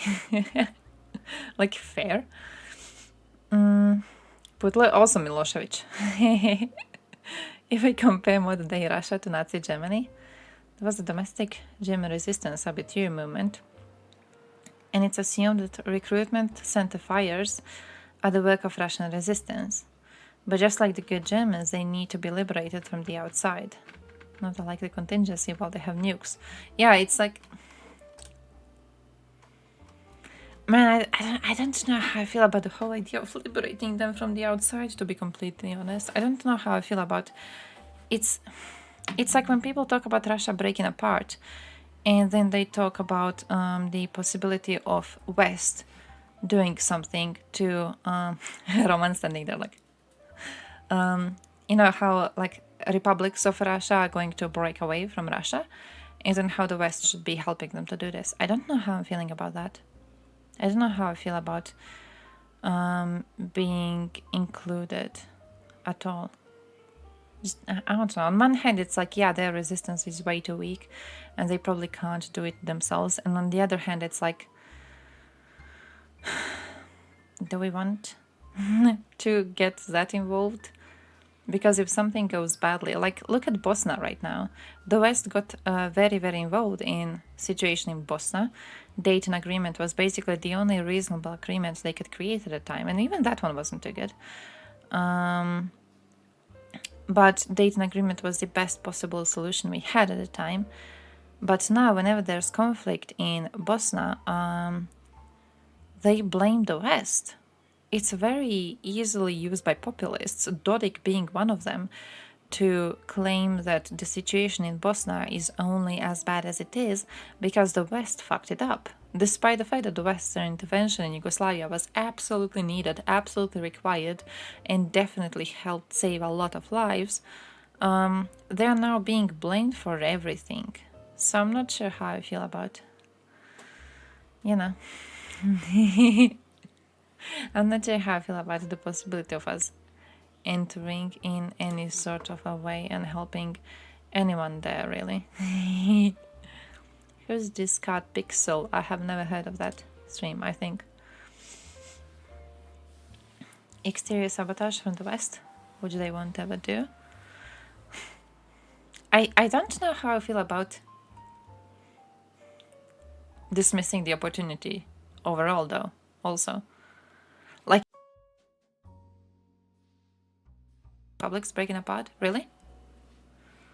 Like, for example, Ichkeria. Couldn't Ichkeria break apart? Do we think there's no chance of it breaking apart at all?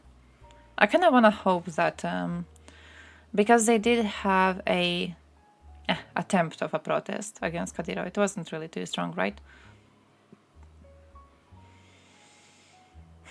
But I don't know. I don't want to lose hope in them. I do think it's very unlikely, but I don't want to lose hope in them overall. Maybe I'm doing the good Russian thing, but just with, you know, republics of Russia. Concern of Baltic state and Ukraine is a concern of self-defense and self-preservation. Another job to play this game to try find the good Russian with alliance. Okay, yeah, that's true. That's true.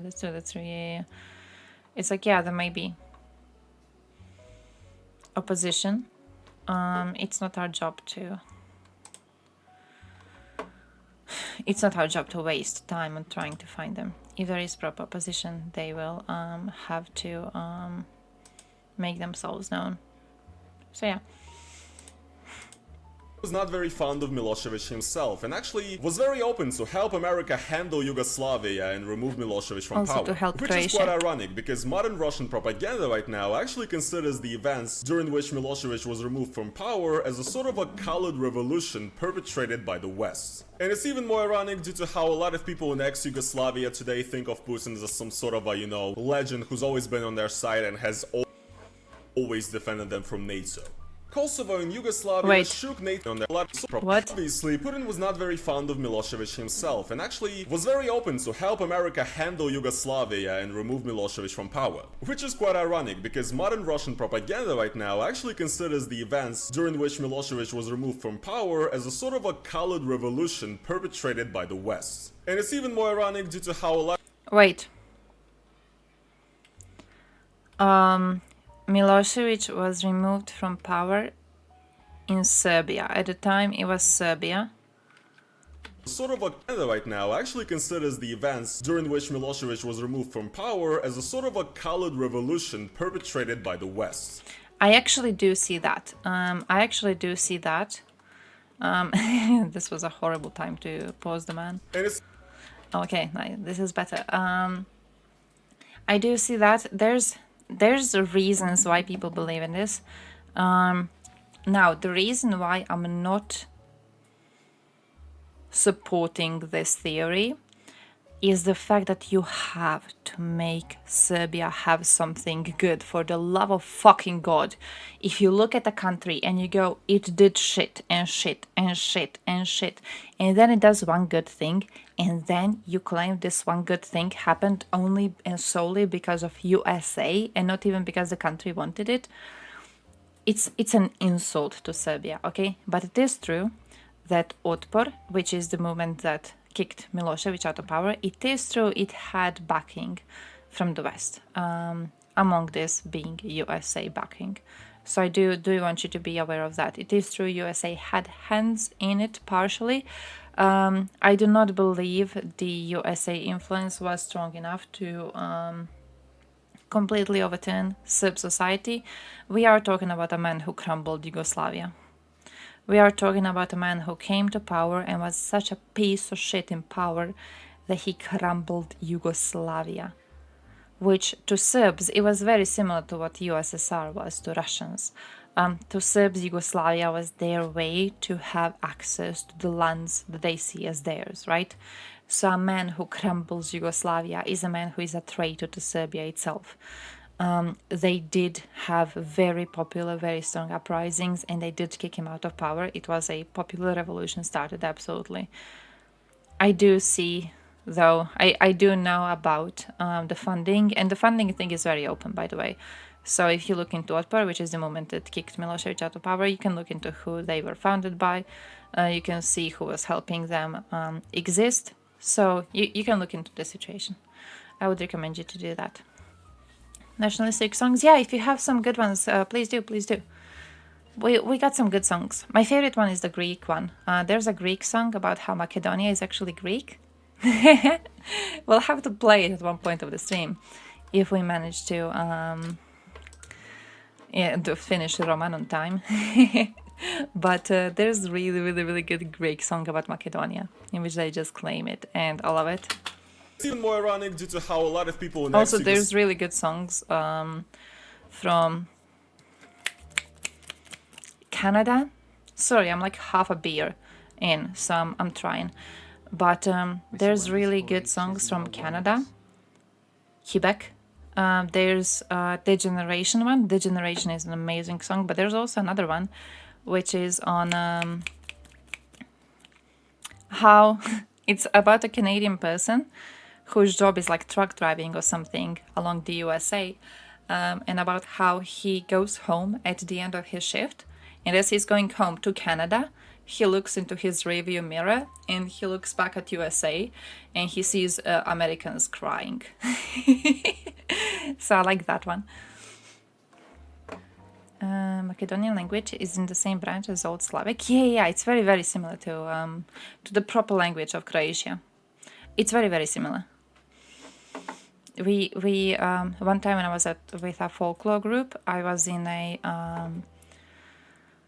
we were doing basically dances in Hungary. We were in Hungary for a while, and there was a Macedonian group there, folklore group also, and it was really interesting to talk to them. It's a similar language, but a bit different, but also very similar. It's amazing. It sounds amazing.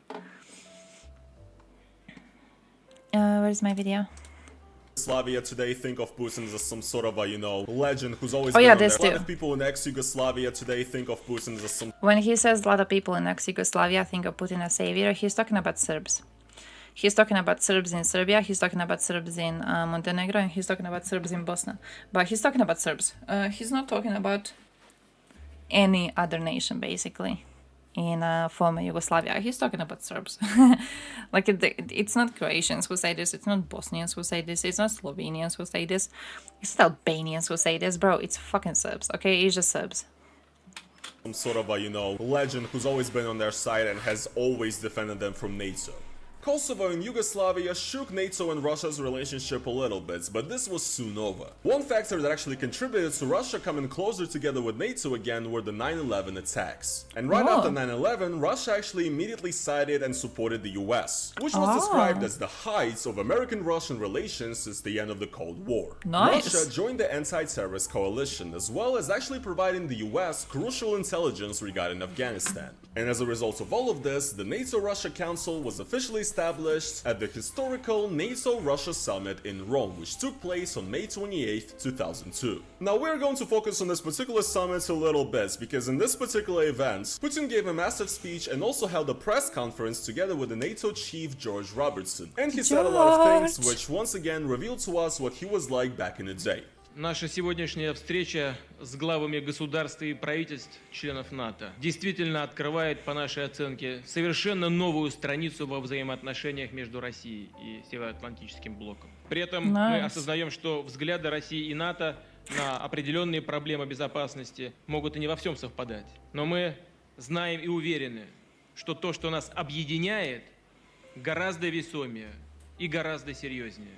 Решимость плечом к плечу противостоять новым вызовам и угрозам должна стать основой будущих отношений между Россией и НАТО. Только что завершившийся визит в Российскую Федерацию президента США Буша был очень успешным. Мы видели добрую волю американского президента и его коллег. So yeah, guys, to be honest, I think hearing this might be absolutely unbelievable to the majority of you guys seeing this footage for the first time ever right now. And as a Russian, it's even more mind-blowing to me. Hearing Putin talk about the importance of cooperation and partnership between Russia and the US and Europe, about the plans to keep working together with NATO, and as well about the goodwill of the American presidents, is absolutely insane, especially compared to the rhetoric that we hear today. Once again, how many years have passed and how many things have happened since then, it's actually hard to believe that any of this was even genuine at any point. But you know, just the idea that something like this was or is possible, and by that I mean Russia working together with the West, kind of makes me happy inside a little bit.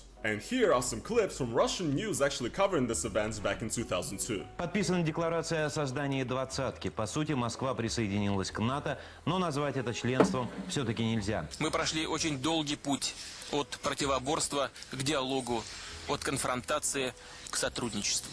Мы не мыслим себя вне Европы. Полагаю, что усилия, совместно затраченные нами в пользу мира, будут продолжены. У нас этому нет никакой альтернативы. So yes guys, you pretty much heard it all. Yes, Putin did say that Russia and the Russian people are completely open and fully committed to working together with NATO. И ничего хорошего из этого противостояния России с Blue eyes, I would never мы не date a получили. blue-eyed person. И Holy это shit. очень Imagine хорошо like waking up in the morning and the first thing you see is just a pair of blue eyes. Like, earlier, some tension already existed at this moment. The question of Putin's opinion regarding NATO's expansion to the east was already popping up at this point, as well as the question of the possible future position of Russia within NATO. Supposedly, according to George Robertson, who was actually the chief of NATO from 1999 till 2003, him and Putin would actually personally regularly meet during these years, and Putin has never once brought up the issue of NATO expansion to the east during their conversations. Moreover, shortly before that 2002 summit in Rome, a few Eastern European countries that at one point used to be part of the Warsaw Pact had just joined NATO. These were Poland, Czech Republic, and Hungary. And this really did not seem to anger Putin that much. Not only that, but already by the time the summit was conducted, Ukraine has officially already set joining NATO as their official goal and strategy, and Putin was great friends with the Ukrainian president Kuchma at the time, and while he was at the summit, Putin was also already aware of Ukraine planning to join NATO possibly. And when a journalist asked him his opinion on Ukraine possibly joining NATO, he said this. Россия и Украина развивают свои двусторонние отношения в особом режиме. Это близкие государства. Usually we end the stream half an hour ago, but I'm having fun. Что касается расширения НАТО в целом, вы наши So I'm kind of planning to see the video until the end and then maybe leave. Но это совсем не значит, что Украина должна остаться в стороне Usually went earlier. I just I want to watch this video until the end because I'm not gonna watch it after we finish. I'm gonna go have dinner and I'm gonna go to sleep because I have work in the morning. Собственной безопасности. Не вижу здесь ничего особенного или нечто такого, что омрачало бы отношения между, могло бы омрачать отношения между Россией и Украиной. Yeah, guys, another one that did not age quite so well. But yes, Putin, at least on paper, was not really even particularly opposed to the idea of Ukraine integrating into NATO. After the summit, for the few following years, Russia and NATO did work together, conducting joint military exercises, personal training, as well as even conducting joint military until action 2008. in Afghanistan. From the outside at the time, it might have seemed like this relationship actually has a lot of future. However, this partnership started stalling and slowly deteriorating around the year 2004. First of When all, was in Donald 2004, Trump reasonable? several new Eastern European countries joined NATO: Estonia, Latvia, and Lithuania. These countries What do you know actually about the border man? Russia, and Putin probably saw that as a potential threat, and Russia actually tried to diplomatically stop these countries from joining NATO He to a seemed certain crazy degree. all the time. According to Russian media, Putin saw these countries joining NATO as a sort of a personal betrayal from the US President George W. Bush and UK Prime Minister Tony Blair, claiming that he was promised by these leaders that NATO would not expand east. According to NATO, so though, he this switched issue it was never really officially brought up or discussed during Russian-NATO relations, and no guarantees were ever given in speech or in writing. And this was precisely the point after which Vladimir Putin started becoming slowly more and more hostile towards the West. The main reason for all of this is probably Putin's desire to influence Ukraine. After the fall of the Soviet Union, the sovereign country of Ukraine had to make a crucial choice in their strategy, whether they want to be closely allied with the West or Russia. And a lot of Ukrainians wanted Ukraine to go down the path of European integration. Closer to the end of his first term, Vladimir Putin pretty much became preoccupied with the idea of essentially keeping Ukraine under Russia's sphere of influence, so that it doesn't become too Western. This did not only include multiple gas and trade disputes with Ukraine, but also the attempt to influence Ukraine's 2004 presidential election. Putin was vocally and financially supporting the pro-Russian candidate Viktor Yanukovych. And yes guys, I am talking about the exact same guy that got kicked out of Ukraine in the revolution of 2013. Roman's But good. Russia had their Roman's hands in the GG. pockets of a lot of Ukrainian politicians and parties who would essentially return the favor by promoting pro-Russian talking points within Ukraine. As a result of the 2004 election, Viktor Yanukovych officially won the presidency, which was exactly what Putin wanted. However, inside Ukraine, this election was criticized for high levels of corruption, voter fraud, and voter intimidation. And a lot of Ukrainians noticed the presence of the Russian hands in the entire process. All of this ended up in the Orange Revolution, which lasted from late 2004 till early 2005. The Ukrainian people took to the streets and protested the election and its results. The process succeeded, and the other, more pro-European candidate Viktor Yushchenko was appointed as president. According to many eyewitnesses and people involved, this annoyed Putin very, very much. A ton of time and money was spent trying to promote Yanukovych and other pro-Russian forces in Ukraine. Putin tried his hardest to win a favorable opinion within the Ukrainian public about integration with Russia. He even went on Ukrainian TV in 2004, in which he said this. Мне нравится украинский язык. Мне очень нравится. Я немного из него знаю, еще в студенческие годы пытался читать Кобзаря. Господин президент, нет ли на вашем генеалогическом древе веточки с украинской окраской? Юрий Иванович, нет. Но если бы у меня вдруг выяснилось, что у меня есть такие родственные связи, я бы этим только гордился. Мне нравится Украина. Again, guys, this is all pretty much insane to hear today, but regardless, Putin did not get his way. He did not manage to influence the will of people of Ukraine with all the money and propaganda in the world, and he did not get to install the president he wanted. Putin's domestic rule has already started becoming increasingly authoritarian by 2004, and I think he possibly saw certain threats in this Ukrainian revolution, and the threat is that something like this could potentially happen in Russia, which would mean his removal from power. While following the events of the Orange Revolution, Putin became increasingly suspicious of the West. Evil He Arc, almost didn't I want wanna to believe say that any of this 2000, was real, and Chetia. was blaming the West for funding pro-democracy NGOs, meddling Before in this, Ukraine, and essentially even before for his this. geopolitical loss. 2000 Many Chetia. people say that this was the precise moment where Putin became sort of obsessed with Ukraine, the idea of influencing it, and we still could see see the this. effects of that to this day.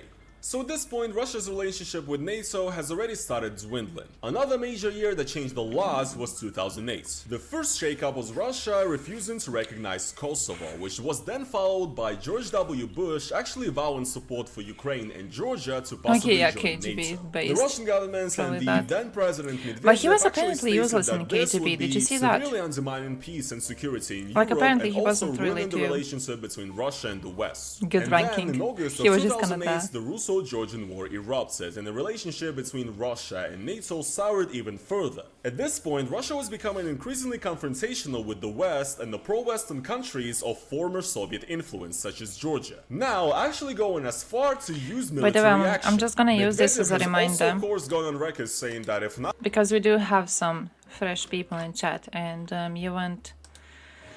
I don't know how much you read the European Union report on Georgia, but there's a new, very, very strong claim in Russian disinformation online that European Union investigation on Russo-Georgian War of 2008 has proven that Georgia is guilty for starting the war, and I'm here to tell you that that is not true. You can download the whole report. The easiest way for you to find the report is by googling the Russo-Georgian War, going to the Wikipedia, and then in Wikipedia you have all 3 PDFs. You can also find it in some of the news sources commenting on this. I think BBC has it linked, like the whole PDF, for example. Reuters doesn't. Reuters sources from 2008 do not have it linked, I know that. But you can get the whole report yourself, you can read the whole report yourself. It is not true that it says Georgia is blamed for the war in 2008 with Russia.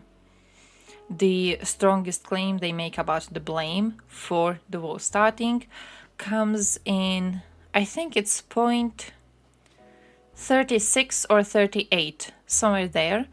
where it says that you can't blame one side for the start of the war, because previously there were months of provocations happening in which Russia was sending troops to the border with Georgia. So all of the time previously, like technically you can't see the first shot being fired as the start of the war, because the war started way before, and you can't really pinpoint the danger to just one person, right?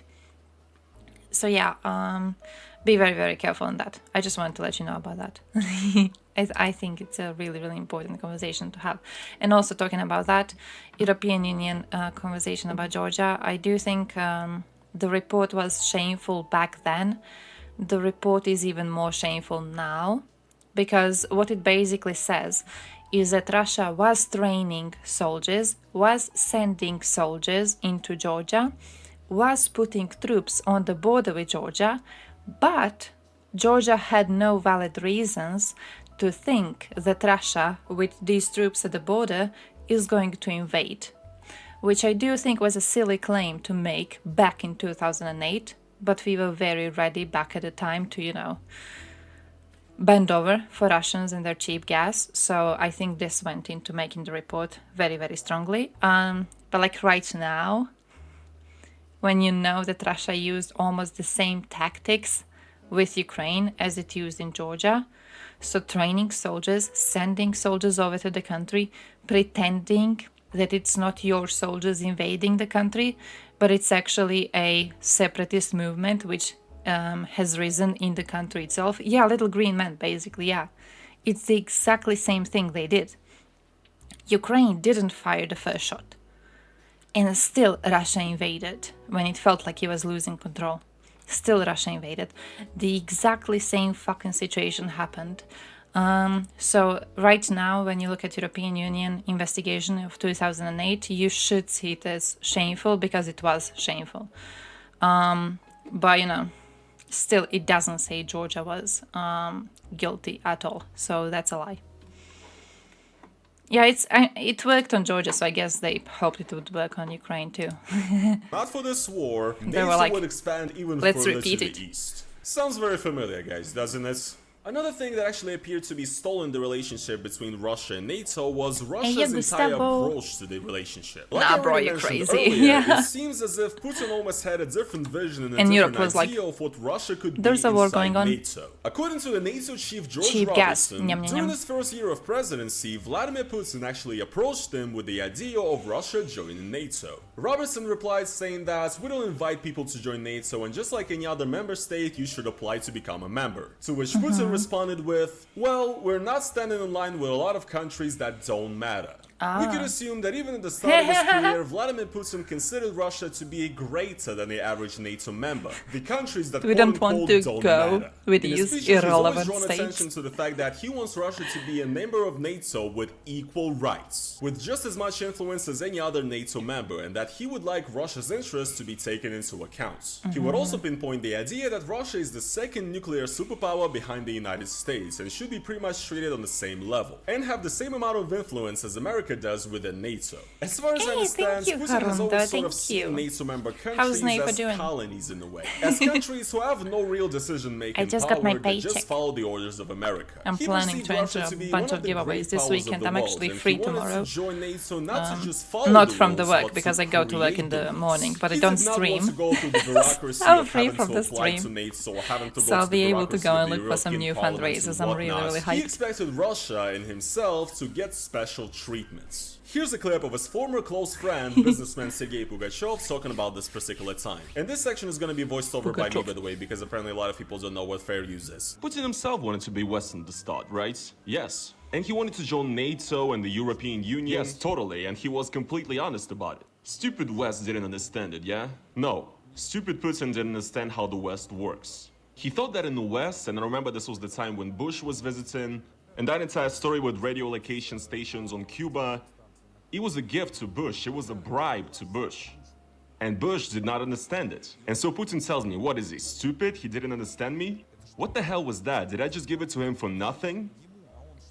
The way Putin saw it is if it's two bosses meeting up and just dividing everything, like, this goes to you, this goes to me, And this stuff that's left we're gonna give up to the dogs over there. The way it just looked to him is that all these presidents changing and prime ministers, etc., all these movements, and for the most simple matters, they told him it would take like 3 years in the parliaments and then the European parliaments, and he was just like a man says and a man does kind of guy. So he was very simple. So yes, you could say that Putin's understanding of the way Western politics work and the way NATO works was sort of wrong. His dreams would never come true, and the West would not change its ways to please him. Combined with the fact that he didn't manage to assert his influence over Ukraine and many other post-Soviet countries as well and blamed it all on the West, all of this has very possibly turned him very bitter and very vengeful towards the Western walls. To Putin, NATO pretty much stopped being just a defense alliance and a possible ally, and actually became an obstruction to his efforts to influence Eastern Europe. NATO countries, especially newly joined post-Soviet members such as the Baltics, became a sort of a symbol of resistance against Putin's authoritarianism. Freedom, democracy, openness, and partnership became concepts that Putin started seeing as dangerous and destructive to his grip on power. But the countries that Russia supported and started aligning itself with were mainly authoritarian countries and dictatorships now. The ideology of Putin's Russia could no longer fit within NATO, as Putin's personal vendetta towards the West has fully bloomed into Russia's official anti-Western foreign policy. Many people today claim that the start of this shift was actually Putin's famous speech at the 2007 Munich Security Conference, in which Putin outlined his grievances with the West and NATO, and essentially stated that Russia is basically going a separate ways from the West in order to try and build a sort of a multipolar world. In the following years, the increasing amount of political persecution and censorship in Russia started raising a lot of eyebrows in the West, which led to sanctions and a worsening of relations. And after that, I'm sure you guys know how the story goes. All of this has pretty much peaked in 2014 with the annexation of Crimea, and in 2022 with the special military operation in Ukraine. So what do we have in the end? The world has gone from Russia potentially becoming a NATO ally to Russia outright decrying NATO as an enemy and as a threat to Russia's very existence. Millions of lives have been ruined and the world is on the brink of World War III. It's going great. So what is the moral of this story? Personally, I can't exactly say that I'm of the opinion that the West is entirely at fault here because they didn't manage to get the Russian bear to be friendly. This is a complicated issue with tons of factors that need to be considered in a lot of context. However, I do believe that a lot of the responsibility on this never working out is on Putin himself. And to be honest, guys, right, I don't even know if I believe this old Putin that we've seen saying, you know, these completely agreeable, normal things. What if it was all a facade? After all, this is an ex-KGB official we're talking about, right? And throughout the years, the president of Russia has obviously, you know, truly shown his true face. But I'm just wondering, did he actually ever truly believe in these ideals that he was preaching? Democracy and freedom and partnership with the West. Did he actually ever believe these things? At this point, I have no idea what to even think. I do not really think that this is a story of a man who had decent values but was betrayed and lied to and in the result decided to, you know, change his ways out of spite. I think that it's a story of a man who had a flawed understanding of the world due to his upbringing and to his training. A man who could have led his country into a new era of openness and peace, a new era of partnership and cooperation, but instead basically decided to turn his country into a pariah where his personal interests, fears and obsessions do not just become national policy. No, and the reason is because of relentless propaganda and endless censorship, his personal interests, fears and obsessions turned into the personal obsessions, fears and interests of millions of people and became their reality. Regardless of what he might have been like 20 years ago, we all know that power corrupts. Leaders should never put their own interests and their own well-being above the interests and the well-being of the people. And with everything that's going on right now, honestly, I do not really feel like the Russian people are living a very fulfilling, free and happy life, which is the life that they deserve. And even if the things are really sour right now, honestly, I just really hope that there's gonna be one day when Russian and Western leaders are gonna be able to see eye to eye again and will actually lead the world into a new era of openness and peace. And I do really— My man's doing the speech like one of those women at like a Miss Universe thing. Where do you hope the world goes in 10 years? I hope that all countries in the world can unite, and I hope they all can look forward to prosperity and peace in the universe. And then it doesn't happen. Ish. What did I see in chat? Multipolarity. You know what multipolarity reminds me of? Have you seen Dugin on multipolarity? Multipolarity. he had one interview in which he was talking about why. Is it this one? He's like in some dark ass room. I don't think it's this one. This one? Fuck, there's one video of Dugin. And he talks about multipolarity. But the thing is, he talks about it as if like, oh, we have to make sure that USA is not Slovenia, that USA is not controlling the world, right? And that USA is not the country making decisions over everything. And he mentions, I believe it's specifically Syria, specifically Assad. I'm not 100% sure, so don't quote me on this. I will have to find the link. But he talks about multipolarity and about how USA picked a side. So, because USA picked one side in Syria, Russia, in order to protect multipolarity in the world, Russia picked the other side. Which I see as such stupid, childish logic. Like, oh, the reason why we support this man, who by the way is killing civilians all around, but the reason why we support this man isn't that we ideologically align with him, it's that ideologically we don't want to align with USA. So whatever USA does, we do the opposite. It's like a very cheap attempt at doing politics. I thought it was so ridiculous. So now when I see people talking about unipolarity, multipolarity, I can't take them seriously. And usually it turns out to be good because it's very rare. When I say very rare, I wanted to say never, but I'm not sure if there's like one singular person ever who actually is able to comment on this properly. But I have never stumbled upon a person who believes in multipolarity versus unipolarity and is actually able to explain it. Never. It's always people who talk about like how beneficial it would be for the world if Russia and USA constantly battle over spheres of influence, shit like that.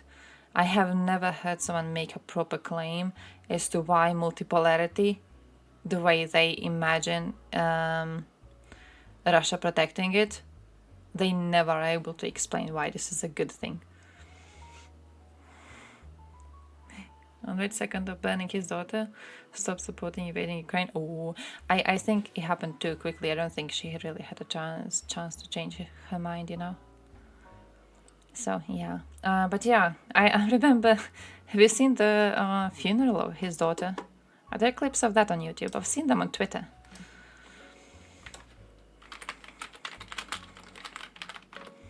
Doctor, she goes. He made her funeral into, I think, she had no fear, it's true. To when we spoke for the last time at the Tradition Festival, motivate the soldiers to go and fight. I feel like a warrior. I feel like a hero. And I want to be like that. I don't want any other destiny. I want to be with my people and my country. If someone was touched by her tragic death, her personality and her integrity, she would have only one wish. Do not remember me. Do not glorify me. Fight for our great country. Sim. Protect our faith and our holy orthodoxy. Love our Russian people. Because she died for the people. She died for Russia on the front line. And that front line is here. The price that we have to pay can be justified by only one thing, the highest achievement, victory. She lived in the name. He used her entire funeral as a way to push more Russians into going to rot away in the fields of Ukraine. It was such a ridiculous thing to do, but it also reminds me of all the conspiracies about him playing a part in this. Have you seen those? By the way, talking about these conspiracies that he had a part in this, I have a comment on that. But a bunch of conspiracies was that he had a part in this because he wrote an article previously about like people sacrificing their close loved ones to play a part in propaganda, whatever the fuck. So the idea was he chose to sacrifice his daughter because she was supposed to be a symbol, and then he used her funeral as a symbol, and he wanted to get more Russians to go and volunteer to go and fight because she was supposed to be a symbol to carry them, and then it didn't work. But oh, Dobson made a video about Dugina? I haven't seen it. How long? A minute? Okay, that's cool, because I don't have a lot of time before we end the stream, so we could go through it. But what I wanted to say is that there's, if you guys follow, I can't remember the name. What's the name of the investigative journalists? Investigative journalists operating in, fuck. Hasbro in the name. I don't know. I can't remember. I'm gonna remember the name one day. I'm like 3/4 of the beer in, my dude. But basically, there has been recently investigation, because in a lot of their investigations, they mention that they are getting information that they buy in Russia about other Russians. So you can basically go and buy data of Russians online. A lot of the times when they track people's messages, when they track people's location, track people's calls, track people's posting, track people's, you know, actions, they do it because they're able to go and buy information on Russians from other Russians. And recently there was a report published on how part of this information might have been on Dugina and her spouse. I don't know if it's like a husband, fiance or whatever, but part of this information was on Dugina and her spouse, and where they were going with their cars weeks before she got exploded. So yeah. Like this flag, thank you, thank you, thank you, thank you. You can redeem changing the flag, but usually just it stays, because my choices are proper. What would be Popson's army? It would be Taliban.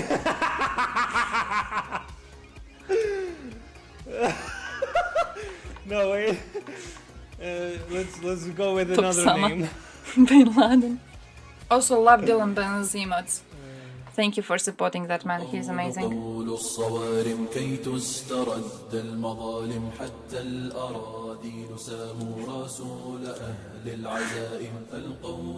Okay, hey, this reminds me of a song. You guys know that Syrian song about Russians?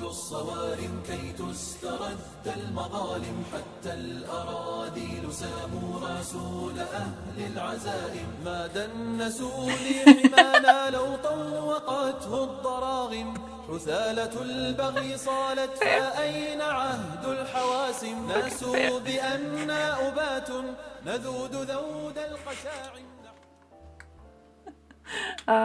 The fuck did I want? I forgot about it. We still have his emotes, nice. What's that Syrian song on Russians? Syrian song Russians. Gonna play you this for the end of the stream. I know what it looks like. I know what the thumbnail looks like. I don't know the name of the song. But yeah, we will be ending the stream soon, whether I find the song or not. Hopefully I do, because I'm very, very interested in hearing it right now. It reminded me.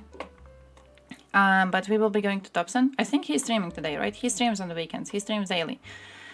Next stream here is on Monday, and on Monday I'm hoping to be looking into I keep on like reading what's written there and just looking for that one dude who's like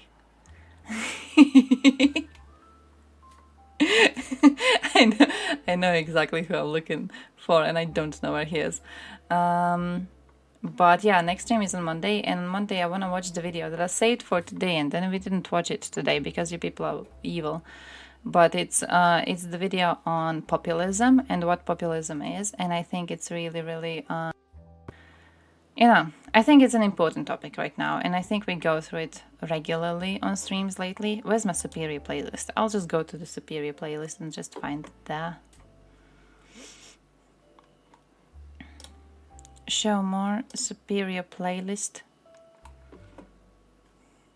I'm gonna find it from this.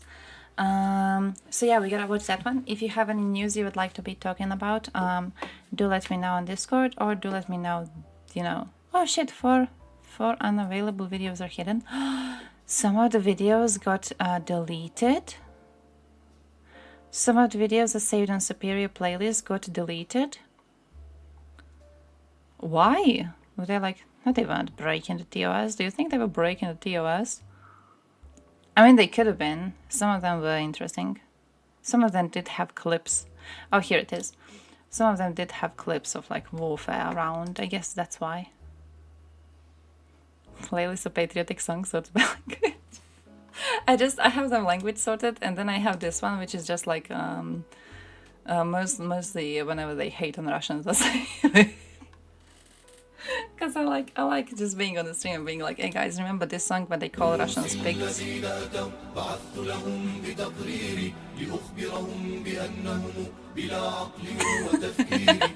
Come on, come on. Our comment section could be.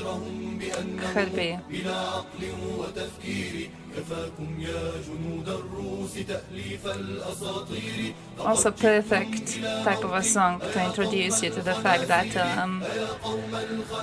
we're going to top sense again. Okay? Look at him, I love how he does that.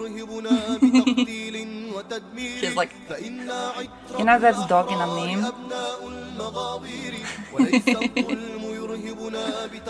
Surface tension? Maybe. Maybe I had their songs. I had 4 songs on something. But like, listen how beautiful the language is. Do you hear how they pronounce stuff? It's gorgeous.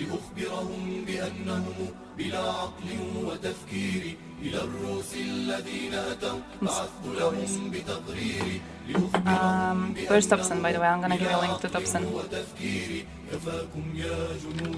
And then I'm leaving, because I have to go to work in the morning. I have to wake up relatively early.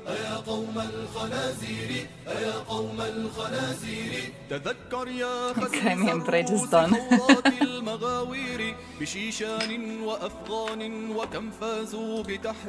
Here's your link to Thompson stream, which is where I'm going after the stream. So, yeah, I recommend you to go watch Thompson. Thompson used to be streaming on Twitch.tv until he edgelord a bit too close to the sun, and then he got removed of Twitch.tv. So right now he's on Kick and he's on YouTube. Still an amazing creator, has really good collection of news, and also he is Ukrainian, so very often he will just be translating Ukrainian sources, which I think is great to watch. So yeah.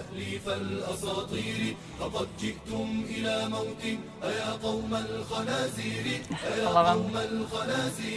ومنذ خروج ثورتنا وصرخات الجماهير وروسيا مسلحة لجيش القتل والزور ومنذ خروج ثورتنا وصرخات الجماهير وروسيا مسلحة لجيش القتل والزور فماذا ضرنا إن بان منهم كل مستور فما زلنا نقاتلهم بتوحيد وتكبير بتوحيد وتكبير إلى الروس الذين أتوا بعثت لهم بتقرير لأخبرهم بأنهم بلا عقل وتفكير إلى الروس الذين أتوا بعثت لهم بتقرير لأخبرهم بأنهم بلا عقل We were almost done with my beer, holy shit. First time.